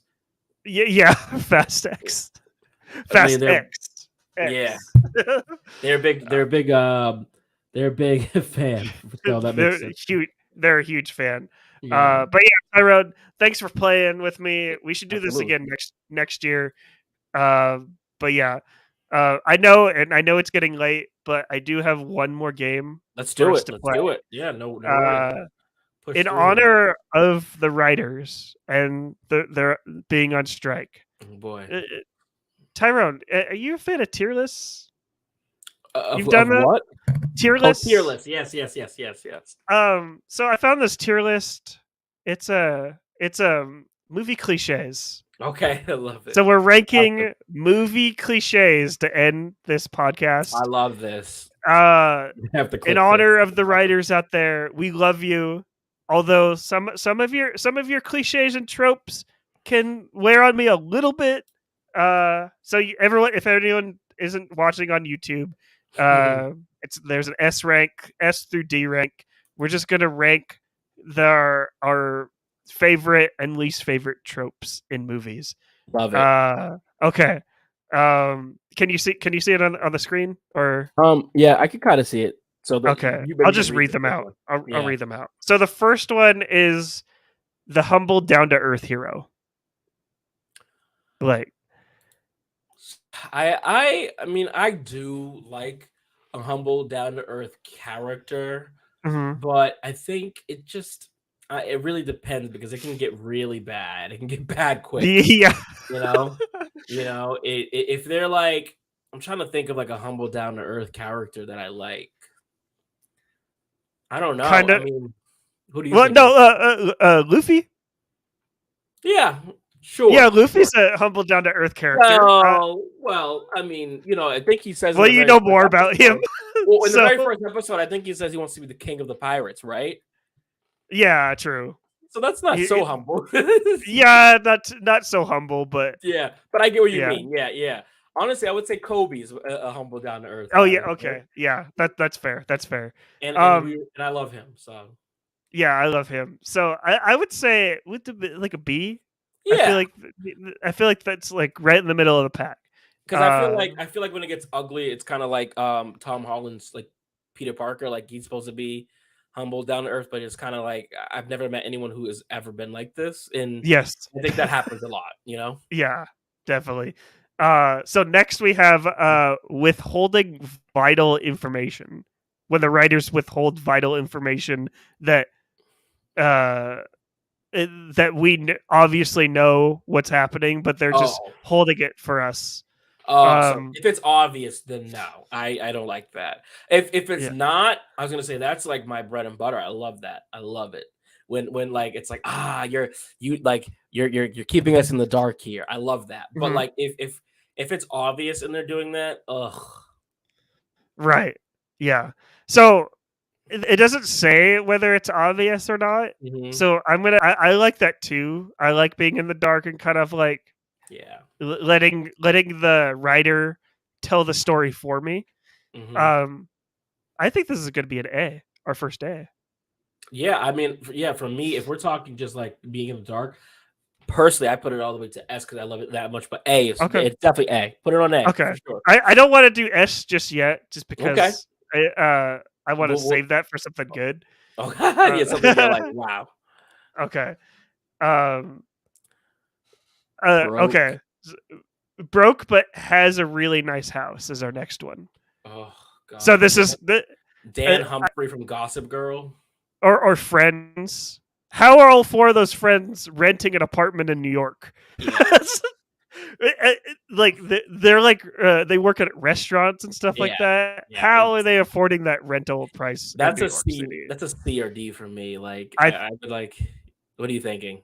I'm thinking D as well. Okay, okay, all right. Yeah, I don't want make to it be that realistic, harsh. people. I because I mean it does get fun sometimes. Like I was thinking of a Gossip Girl. I'm like, yeah, it's kind of fun that they're living in these absurd houses, but he's poor. But Right. like, and it adds to the drama to it. But it's ridiculous. It's so Yeah, ridiculous. it's ridiculous. Just put him in a studio apartment. That's Yeah, all. seriously. That's all. Yeah. If they're both put in a studio apartment, or just give them roommates. Uh, okay, nudity for the sake of nudity. Oh, This is calling back to Oppenheimer. yeah. Well, I mean, I'm gonna say Spoilers. C. Yeah, yeah. I'm gonna say C because like it's always nice. To see sometimes you're like, man, that is just a beautiful sort of specimen. Like that's just me personally because I'm a Scorpio and we're all sort Yeah. of freaky. But like as far as story goes, I mean, this is like bottom of the like this is D. This is like a E. Like when I was seeing like watching Oppenheimer and I saw Florence Pugh, I was just kind of like, again, this is why I was like, I don't get what people were seeing in this movie. But yeah. And first, like since we both brought up Oppenheimer and that Hmm. Florence Pugh scene, I remember like before people were saying, "Oh, Nolan's first 15-minute sex scene," and I'm like, Yeah, yeah. "This lasted 15 minutes. This is more like 2 minutes." Yeah, And I'm there's no like, way. Yeah. "Yeah, there's no way." I agree with you. I think D. Yeah, I mean, but I do think like I don't know, like you think of like Euphoria sometimes or like HBO shows. Mhm. That's why I said C's because I'm like I think sometimes or like Game of Thrones, like people, it's just showing that people exist, their bodies are their bodies, and like Mhm. they don't have to be sexualized. But the use of Oppenheimer is clearly a D. Oh my god! So Okay, so I no, I'll bump it up. I'll say C. yeah. I think C is appropriate. Uh, Killer's dead. Psych. Oh, I think this is a D. D for dead. Yep. Yeah, because Fast and Furious. Oh Because man. this character is dead. Psych. I don't mind necessarily if a victim is like comes back, but like it has to be really well done. But the killer, no, no, no, no, no, no, no. D. Yeah, it's definitely D. D for dead. Hero saves villain at the last minute. If the villain is a villain that is suffering from trauma and capitalism and the system, Mhm. and the hero's kind of like, "Hey, I believe in you." Fine. But the majority of the time, it's not that. The majority of the time, it's just kind of like we can be if we don't save the villains, then like like who are we? And I'm kind of like, no, if a neo-Nazi, sorry, I know you can't say that on YouTube sometimes, Oh, is it's okay. falling from the sky, I'm not saving them. You know what I mean? Right. So Well, I feel like what you just described in that first one, that yeah, would be an anti-hero. Like yes, here, it's a villain. true. So I agree with you. I'm not Hmm. saving a villain. An anti-hero, like I'm possibly saving, Yeah, especially if they learn from like their mistakes sure, yeah, and they learn something there. Uh, I would say D. yeah, So yeah, I agree. because yeah. Okay, this one's topical for what we just talked about. Cliffhangers. Do you like cliffhangers? I do. I love cliffhangers, but not from everyone. Cliffhangers are not equal, and that's why I would think B. Mhm. Yeah, I think this is fair. I think cliffhangers now are kind of lame because all Yeah. these movies are coming out and they're treating it like a TV show where they're just Yeah. like tune in next week and stuff like that. I'm Right. just like, Right. Right. Right. yeah, like what? But if it's a cliffhanger like Harry Potter and the Deathly Hallows Part Yeah. 1 to Yeah. Part 2, like that is like they weren't done telling this. They Right. were done telling that portion of the story, Right. and they're going The first to, half of yeah, yeah. yeah. So I would agree. B. Endless ammo. A Hate character it. that has endless ammo. Hate it. You really? I just like. Okay, you're right. Okay, maybe a C. Maybe a C. Okay. Because here's the thing. It's nice, but like I kind of like to see someone when it's like, if you're the swordsman and you don't have your sword, like who do you become? I kind of Right. like to see you, so. And I think of Star Wars. I hate Star Wars, like the shooting. That it's just the awful. Like we miss 1,000 times shooting. I hate that. I really do. Right. What about you? I don't mind it. It depends on the movie. Like if it's like Yeah, a full on action movie and a movie knows like sure. what it is, like a hardcore Henry or Yeah, something like that's that. awesome. Like that's totally awesome. Yeah, Uh, but if it's like trying to be like super realistic, like it's a war movie, and they're like, oh, they um, got like, it's like, oh, they didn't reload something like that. Like yeah, that's an old rifle. They probably would have yeah, reloaded, and they would have yeah. died Like there. John Wick. Like John Wick. I love it, and that's why I could put this at B or C. Honestly, for me. Yeah, I think it's a C. I don't love it, but it's not something I completely hate. Yeah, Okay, parents don't care what their kids do. Like I D. don't like non supportive parents, and it's Yeah, just like D. When yeah, I think that's some like the parent character is not explored nearly enough. It just isn't. yes, yeah, uh, yeah. That's a weird one. So we're just gonna go D because it's Yeah. super weird. That's a weird trope for them to put in this one. Yeah. It was all Yeah. a dream. Oh, I'm trying to think of an instance where I liked it. Inception. I don't think. Spoilers. Right. I don't. Yeah, but see, I like to believe at the end of Inception, that he is awake, and so that would Oh, be a you're dream. one of those people. No, I'm just kidding. Yeah. I don't think he's still sleeping in the end. I do think he wakes up, so it is all of a dream. So you're right, in that sense. Yeah. But I think what they're referring to here is kind of like this episode didn't matter kind of thing, Right. which is Yeah. filler, which is what I told you all to skip earlier. Yeah. So you don't like these. You don't like these at all. I think it can be clever because it offers some backstory Mm, and like some insight into what like this character's thinking. okay. So it can be good, but sometimes it can just be a waste. So I think can Yeah. we compromise and say a C? Yeah, I think C's fine. I think C works. Like because like what you said, like it can be used to kind of get inside the inner mind of the characters sometimes. Yeah. But I feel like I can't think of an example recently that I'm like, wow, Yeah. So C Yeah. is okay. Yeah. Let's go C. Okay. Nerd gets the hottie. Oh, It doesn't. I don't think it bothers me much anymore, but it definitely yeah, did back in the day. yeah.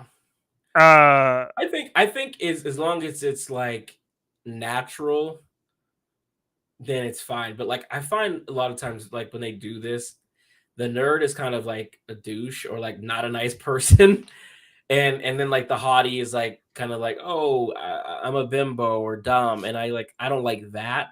But there certainly is kind of like the like Iron Man and Pepper kind of thing, where it's like he's kind of a nerd, yeah, and he's not like I know everyone's Iron Man, billionaire playboy. I'm like he's a nerd.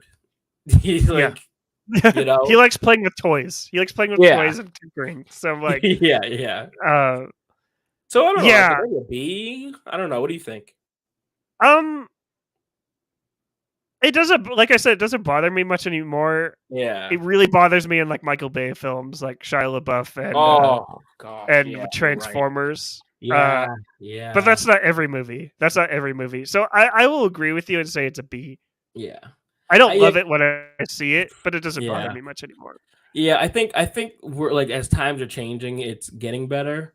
But Mhm. like, yeah, there definitely was a stench for sure. Okay. Okay. So the Woof, we got a next lot one, left here. yeah, let's try and power through this because I know it's really late for you. I'm sorry. I'm It's sorry. okay for a second. Uh, but shot, but acting as if nothing happened. Shut up. Well, John Wick does that. Yeah, And I love John Wick, so I never I'd be noticed. I I'd be a To be hypocrite. honest, I don't notice. I don't either, When, really. Yeah. yeah. So is this our first S? You said S, Yeah, S. as in like the best. Yeah, that we I don't know. I mean, because like if we don't notice it, it's not like something that we're like, oh, I love it. right, right. It's So almost like, B. yeah, it's like almost B, like we're indifferent. I think because Yeah, that's what we said about cliffhangers, right? yeah, exactly. Okay. Um, let's go B on that one. Yeah, I don't really notice it unless it's like yeah, completely obvious, but even then, it's a movie. It's like right. Yeah, like that's the whole that's point. the whole point. Yeah, Yeah. exactly. Yeah. Okay. Sidekick turns out to be the villain. Oh god, I'm dreading when this happens in Spider-Man.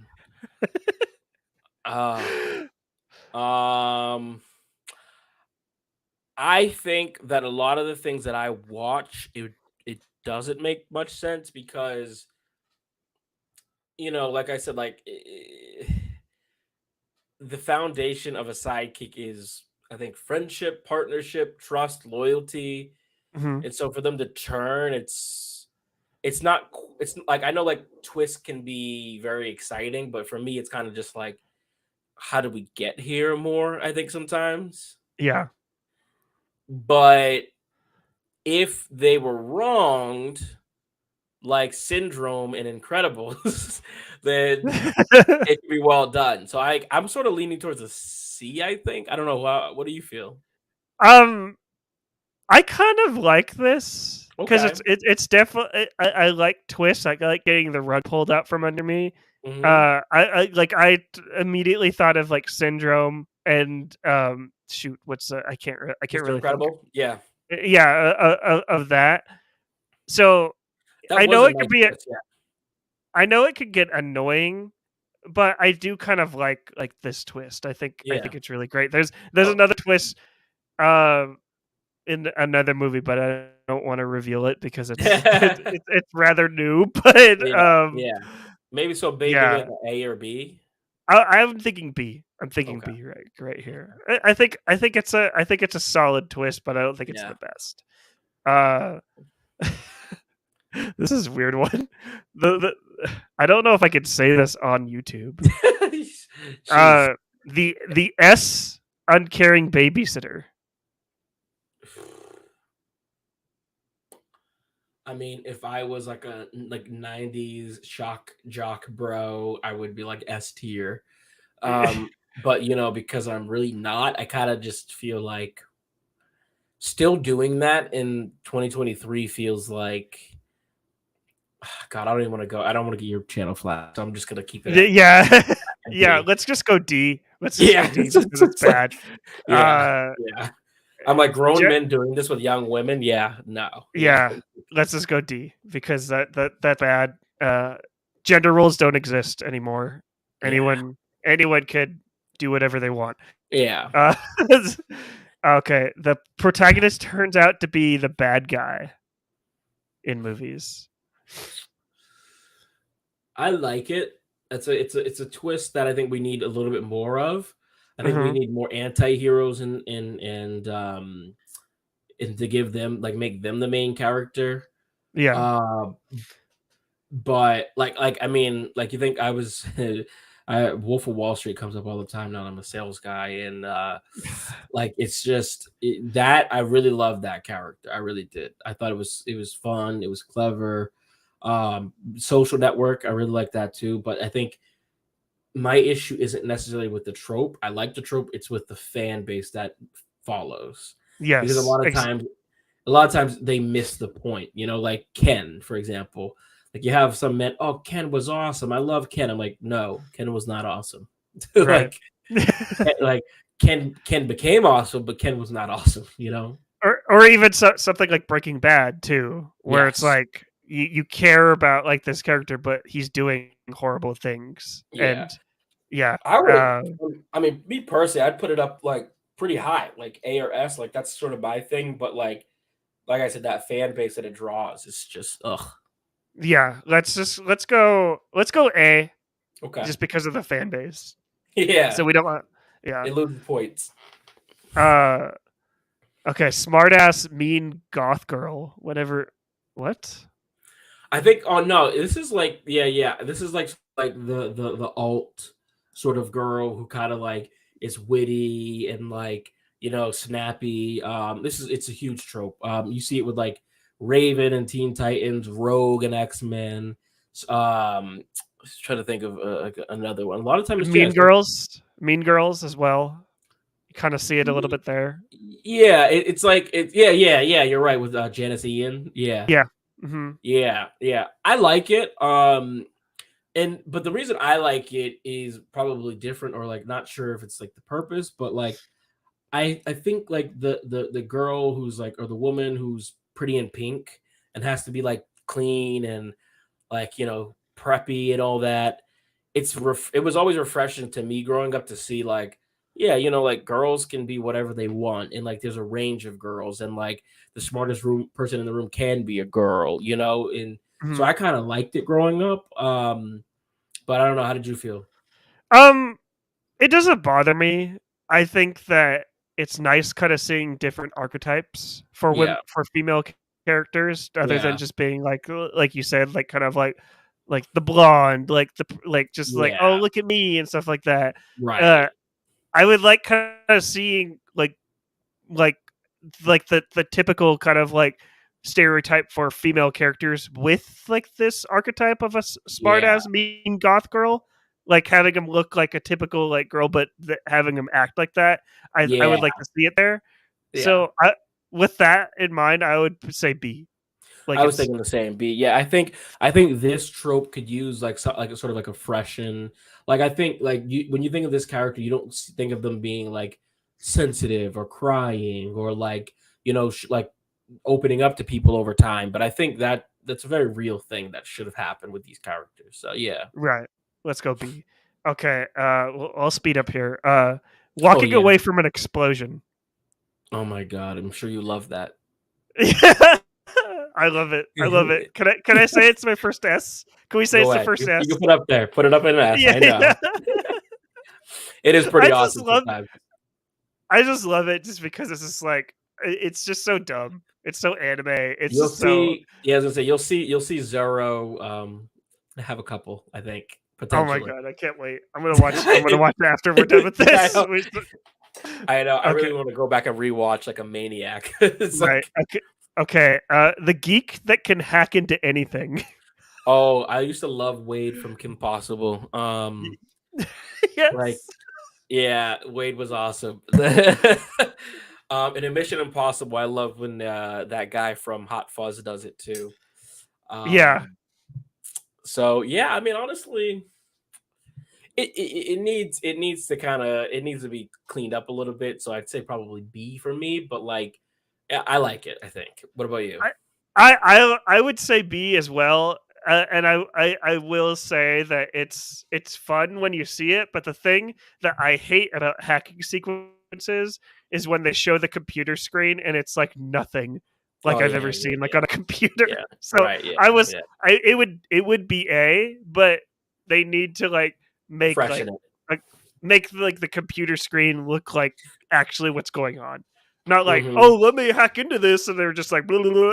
Just like, Right, right, yeah, yeah. Make it accurate, computer right. accurate. Yeah. Right. Yeah. Um. All right. Okay. This So this is an easy one. Hot blonde character is dumb. That's D. yeah, D. We don't even need to We we discuss. That's it's a D. we love women here. So Yeah. so Yeah. that's it. Yeah. That However, Megan I would have will say, Megan. What?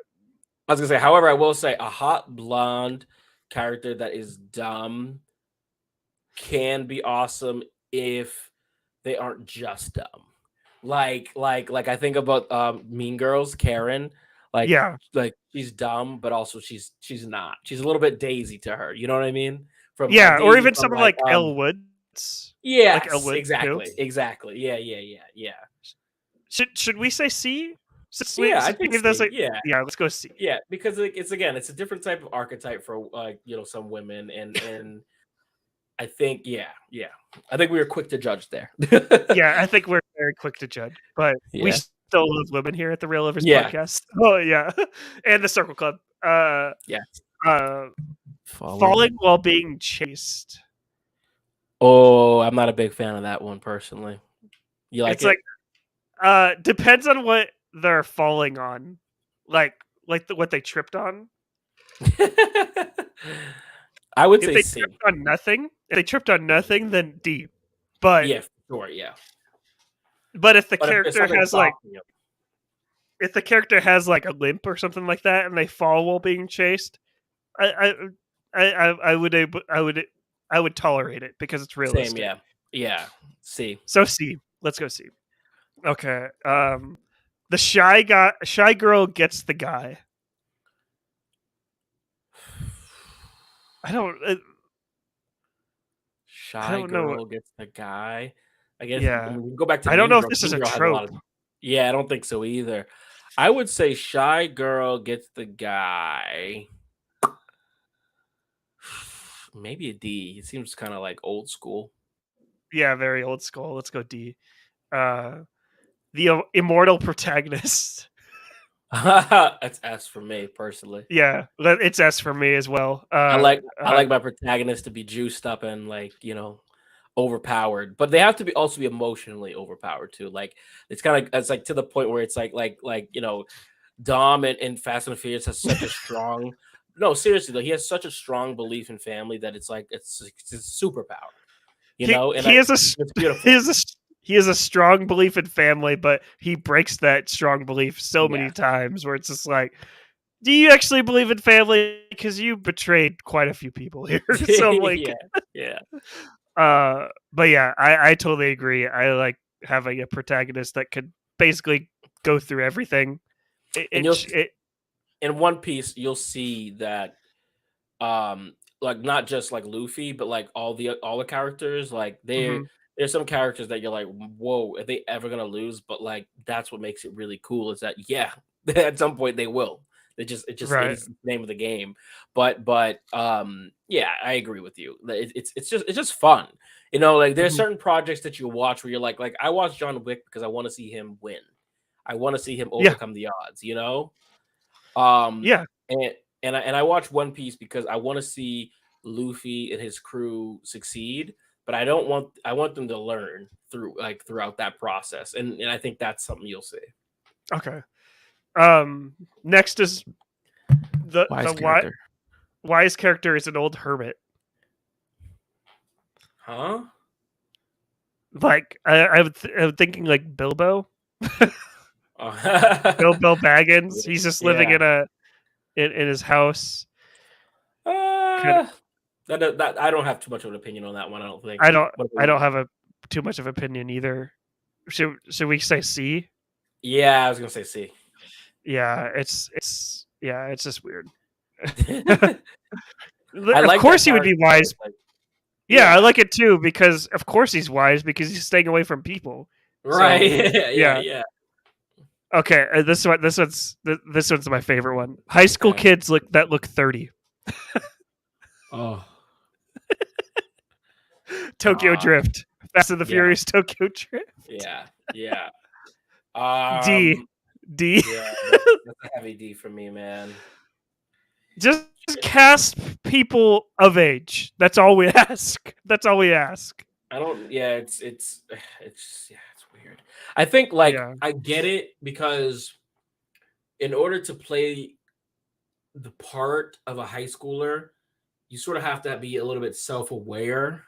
And I think a lot of high schoolers aren't self-aware. So like to maybe have someone who's like a senior playing a freshman, or maybe yeah, a freshman in college playing, I'm fine with that. But when it gets past like 22, I'm like, this is too old, you know? yeah, exactly. Like someone like Toby from Yeah, like even I know people like to say like, "Oh, Toby was perfect no, he Spider-Man." I'm like, wasn't. he looks 35.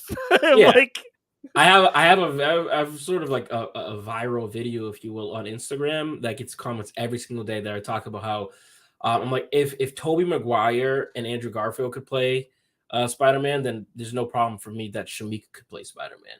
yeah, It exactly. like because they all did it, and honestly, even Tom Holland. Like I know everyone's like, oh, he's babyface, but like Tom Holland does not look 14, like Nope. we're like or 15. Like I don't know where we get that idea from, but anyways, Yeah. It, just cast people of age. That's all we yeah, that's all we ask. Unless there should be more. But yeah. you know what I mean. Um Next is the scary basement. It works every time. So it's hard for me to say that I don't like it because it creeps me out every time. It creeps me out, but I would say it's more of I wouldn't say it's an A or an S. I would say Yeah, B because yeah. I like a scary attic, to be honest. Let's switch Mm. things up. I don't like either, man. I'm not a scary horror person, but like every time I see a scary basement and anything, I'm like, don't go down there, don't go down there. Yeah. Like, yeah. And So they I'd say go down B. there every single time. Absolutely. Yeah. So B, would you say Yep. B? Okay. Yeah. There's a really good use of this in How to Get Away with Murder as well. I don't know if you ever seen that show. Um, The that's first couple seasons. Yeah. oh, it's really good. It's like that was like a one of those shows I watched during the pandemic, and it it Mhm. it, it kind of like goes up and down a lot. So Right. Okay. network television. Right. We're almost done here. Last row. Okay, Uh Henchman that never speaks. I don't like that. No, I I don't always feel either. like henchmen could be definitely more fleshed out. Um, so I would say D personally. Yeah, I would say D as well. They deserve lines too. Yeah, They deserve representation. Uh, that's always uh, special. Can't wait for you to see it. right. Like I there's a henchman that has a backstory that like you'll cry. I swear to God. I swear oh to god, God. oh god. You're hyping it up. You're hyping it up. Okay. it, it Uh, it'll deliver. I promise. all right. Coming out of retirement to fight.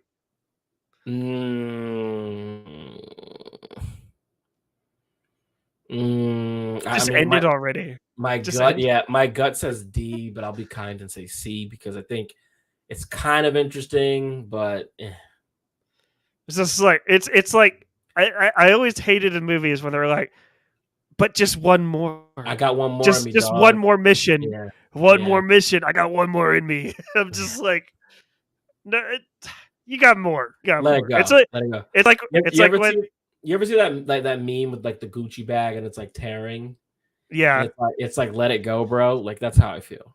right, exactly. It's like when Vin Diesel says, "Oh, we got one more movie after this." No, we got two more movies. Just let it go. Just let it Yeah, like let it go, man. go. Yeah. So did we agree D? D, yeah. Okay. Or you said we would be nice and say C, right? Yeah, I mean, yeah, I mean, I liked it in Creed when in like Rocky and stuff, but yeah, let's see. Yeah. Ends in romance. The movie ends in romance. I am a bit more romantic, so I think I like that. Mm-hmm. Um, I think I sort of lean towards I want to say A honestly, ARS. but yeah, like because I think like it depends on the romance. Like like it doesn't need to be like like man and man in love, woman and woman in love, or whatever. Like it's more so to me like it's a romantic ending to the story where it's like yes, like this is I like my stories to end where it's like, this is the world I would prefer to live in. If that makes sense. Right. The characters have had to earn that romance. Yes. Like I hated the end where it's like the man gets the girl and Hmm. they kiss, and I'm like, you didn't earn that kiss. No, You right. just got it Yeah. because the writers were horny or something like that. It's just Right. like Yeah. Yeah. it's Yeah. yeah. It's like no, he's actually a terrible human being. He could have texted you back. You know, it'd be like, yeah. Yeah. I will agree with you and say A though, just because if Hmm. it's earned, I like seeing it. Yeah. This next one's easy. All nerds have glasses. That's a D. That's a D. That's a D. Yeah. It's like we said about Iron Man. Like, he's a complete nerd, but does not have glasses. Spider-Man too. Right. Yeah, exactly. Yeah, nerds come in all shapes and sizes. Yeah. So, yeah. Fat person is funny. This is easy. D. Fat person is funny. Yeah. Yeah, that's a D. Yeah. Fat people Yeah. can just kind of like with all nerds have glasses. Nerds come in all shapes and Yeah. sizes. Fat people Yeah. come in all. That sounds bad. I'm Fat really person, tired. it's I'm okay. really tired. It's okay. But yeah, that's a D though because over fat people can do other things too. Sure. Like yeah. I agree. Protagonist turns out to be villain's child. It's not fair because Darth Vader is like the ultimate one. Yeah. And I think C, because I kind of feel like what I notice is a lot of time it's usually like the mom is the evil one, and I think I kind of like when the dad is evil. Right. Because the mom always sort of gets villainized a lot of the time in these things. Yeah. And I think the father's kind of I'm gonna say C. I will say C, but I will just add that I immediately thought of the Man of Steel, the whole mother, that line, God, and that such kicked a me out bad. of the whole DCU. Honestly, like It did I for me remember when too. it came out. I think I was in high school or college, and I was just kind of like, these are terrible. Yeah, DCU shape up. Well, James Gunn hopefully will save them, but the protagonist is actually adopted. I haven't seen that too often. That might be an interesting one to explore. But how do you feel? I feel really strongly about it because I'm adopted myself. Right. Yeah. So I will go A because I like seeing I was anytime. Gonna say, yeah, I was gonna actually say A or S personally because I think I don't think we have enough adoption stories personally. Yeah, let's go S because adoption representation. Lion is one of my favorite movies of all time. So yeah, I got it right here. Right here. Nice, love that. Love it. Yes, and also timely because it turns out that the Blind Side, Michael Orr, is not adopted. He was used as cattle. So interesting. Oh yeah, that's a whole nother podcast. We'll do that some other time. Yeah. Okay. Okay. I have a lot of British people that listen to this podcast. So choose your words carefully for this next one. Bad guy is British. Bad guy is British doesn't make much sense to me personally. So I mean, for me personally, I see it as a D. I've never quite understood why that is the case. It feels very yeehaw USA, and if anyone knows me, they know that's not how I roll. So yeah, it's a very Western mindset of just So I usually think of the British guys like the intelligence or like the what would you call it, like the artificial intelligence or like the computer or something, like Q, kind of like Q, yes, from James Bond. Yeah, yes. I know it's a British franchise, but still, and then the last three here, super wise child. What do you think? I think A, to be honest. Children are smarter than we think. Definitely. I had this really weird revelation the other day. I was in the shower. I was kind of like, children designed the universe, if you think about it, because before there was adults, we only had children. So children are powerful, as you just said. So yeah.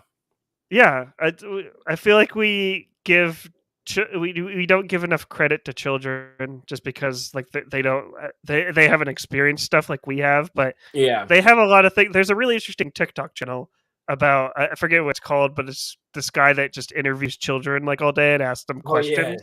Yeah. It's and they're like super smart, like smarter than me, to be Yeah. honest. And it's Yeah. just like Yeah. they understand the world a lot more than I do.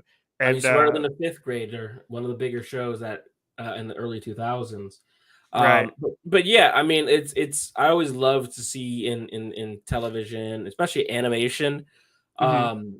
when like someone has like a younger sister who's like kind of pops in and says like the funny thing, like or is super wise, or like the parents don't expect them to say something. I think Maud Apatow does this with her character in was it This Is 40 or something like that. Yeah, I think Yeah, so. she's sort of like a wise young kid, has like these like quippy lines and stuff, and I always think it's funny. Yeah. I think it's needed in movies. So Super Wise Child, we're going with A. Okay. Okay. Okay. Oh uh gosh. okay. Dying person says wise phrase. Like they're on their dying I breath know. and they're like Like, I gotta say C for cliche or D for dumb. I will say C for cliche because I do kind of like it like Same. when they're dying and they just like they would have been dead like 2 minutes ago in real life, but they're I speaking love like you. in soliloquy. 2000. Like, Yes. yeah, it's fun. I just think it's Yeah. fun to be It is honest. fun. It is. And I think too, like if you're on your dying breath, you're gonna like the last thing you say is probably gonna be like either really just idiotic or like profound. So Right, and then the last one. Sorry, Tyrone, for making this go super long, but that's okay. That's okay. We're car hitting the expl- 11:10 mark here. right, car explodes when shot at. Do you like this trope cliche? I'm You already gonna know my thoughts on this, so. I know. I'm gonna say it is a B for me. However, I will hear you out in your argument in case for an S. um, it's dumb because depending on where they shoot at on the car, I'm always just like, whenever I'm watching a movie when that happens, I'm just like, they shot at the tires, Right, and I'm yeah, like, yeah, how yeah. would they explode? Um, But but I it's understand it's awesome. It really is. Like, it's.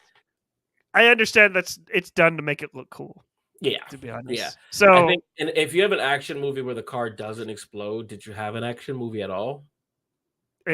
probably not. You just had an A24 film, so. Like I just think I'm like cars don't even really explode that often, like in real life. It's so ridiculous, but I love it. Yeah, I love it. I don't want to say S, but I will bump your B to an A if that's Okay, cool. that Okay. works for me. Okay. Oof, we made it. We made it. Movie tropes. This is what it looks like. Comment down below what is your favorite trope. We just hit the 2 hour mark. I am sorry, Tyrone, for holding That you is this long. okay. I could talk to you for hours though, to be honest.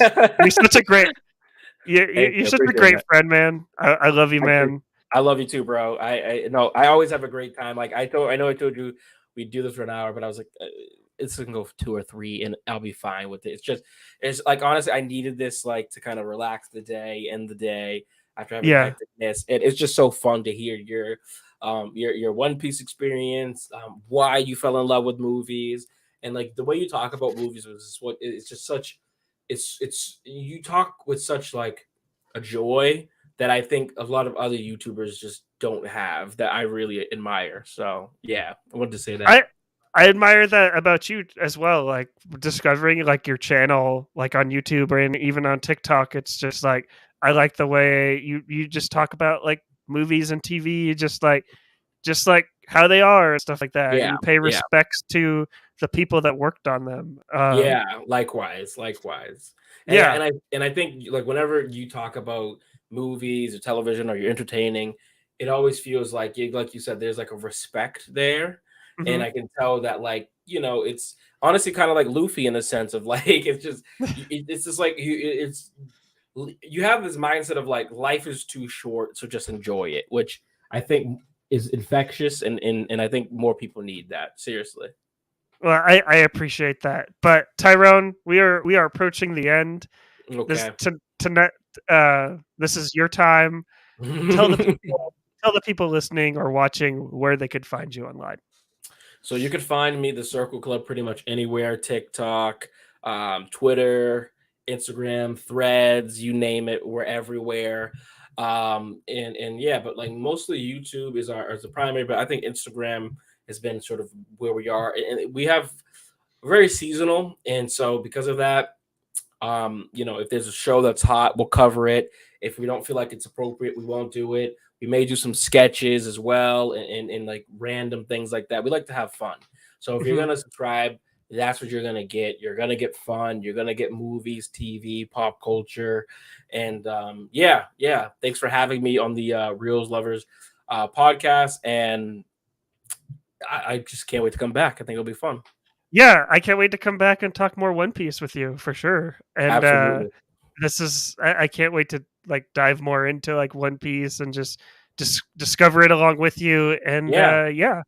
yeah, people could follow me on Instagram, X, or are you calling it X, Twitter. You Yeah. said you could follow me pretty much everywhere with the social media handle at Marley Loves Film. Follow me everywhere, and let's talk film. Let's talk film together. You can listen to this podcast anywhere you listen to podcasts: Spotify, iTunes, Stitcher, wherever you listen to podcasts. We're at. Give us a rate and review. We also have a Patreon too. So if you like what we're doing here at the Real Lovers Podcast, feel free to donate $1 and join our community Discord on Patreon. And yeah, and for Tyrone from the Circle Club and me for the Real Lovers Podcast, just keep watching movies, and like Tyrone always says, just be you. Just for you. All right, we'll see Exactly. you later. All right.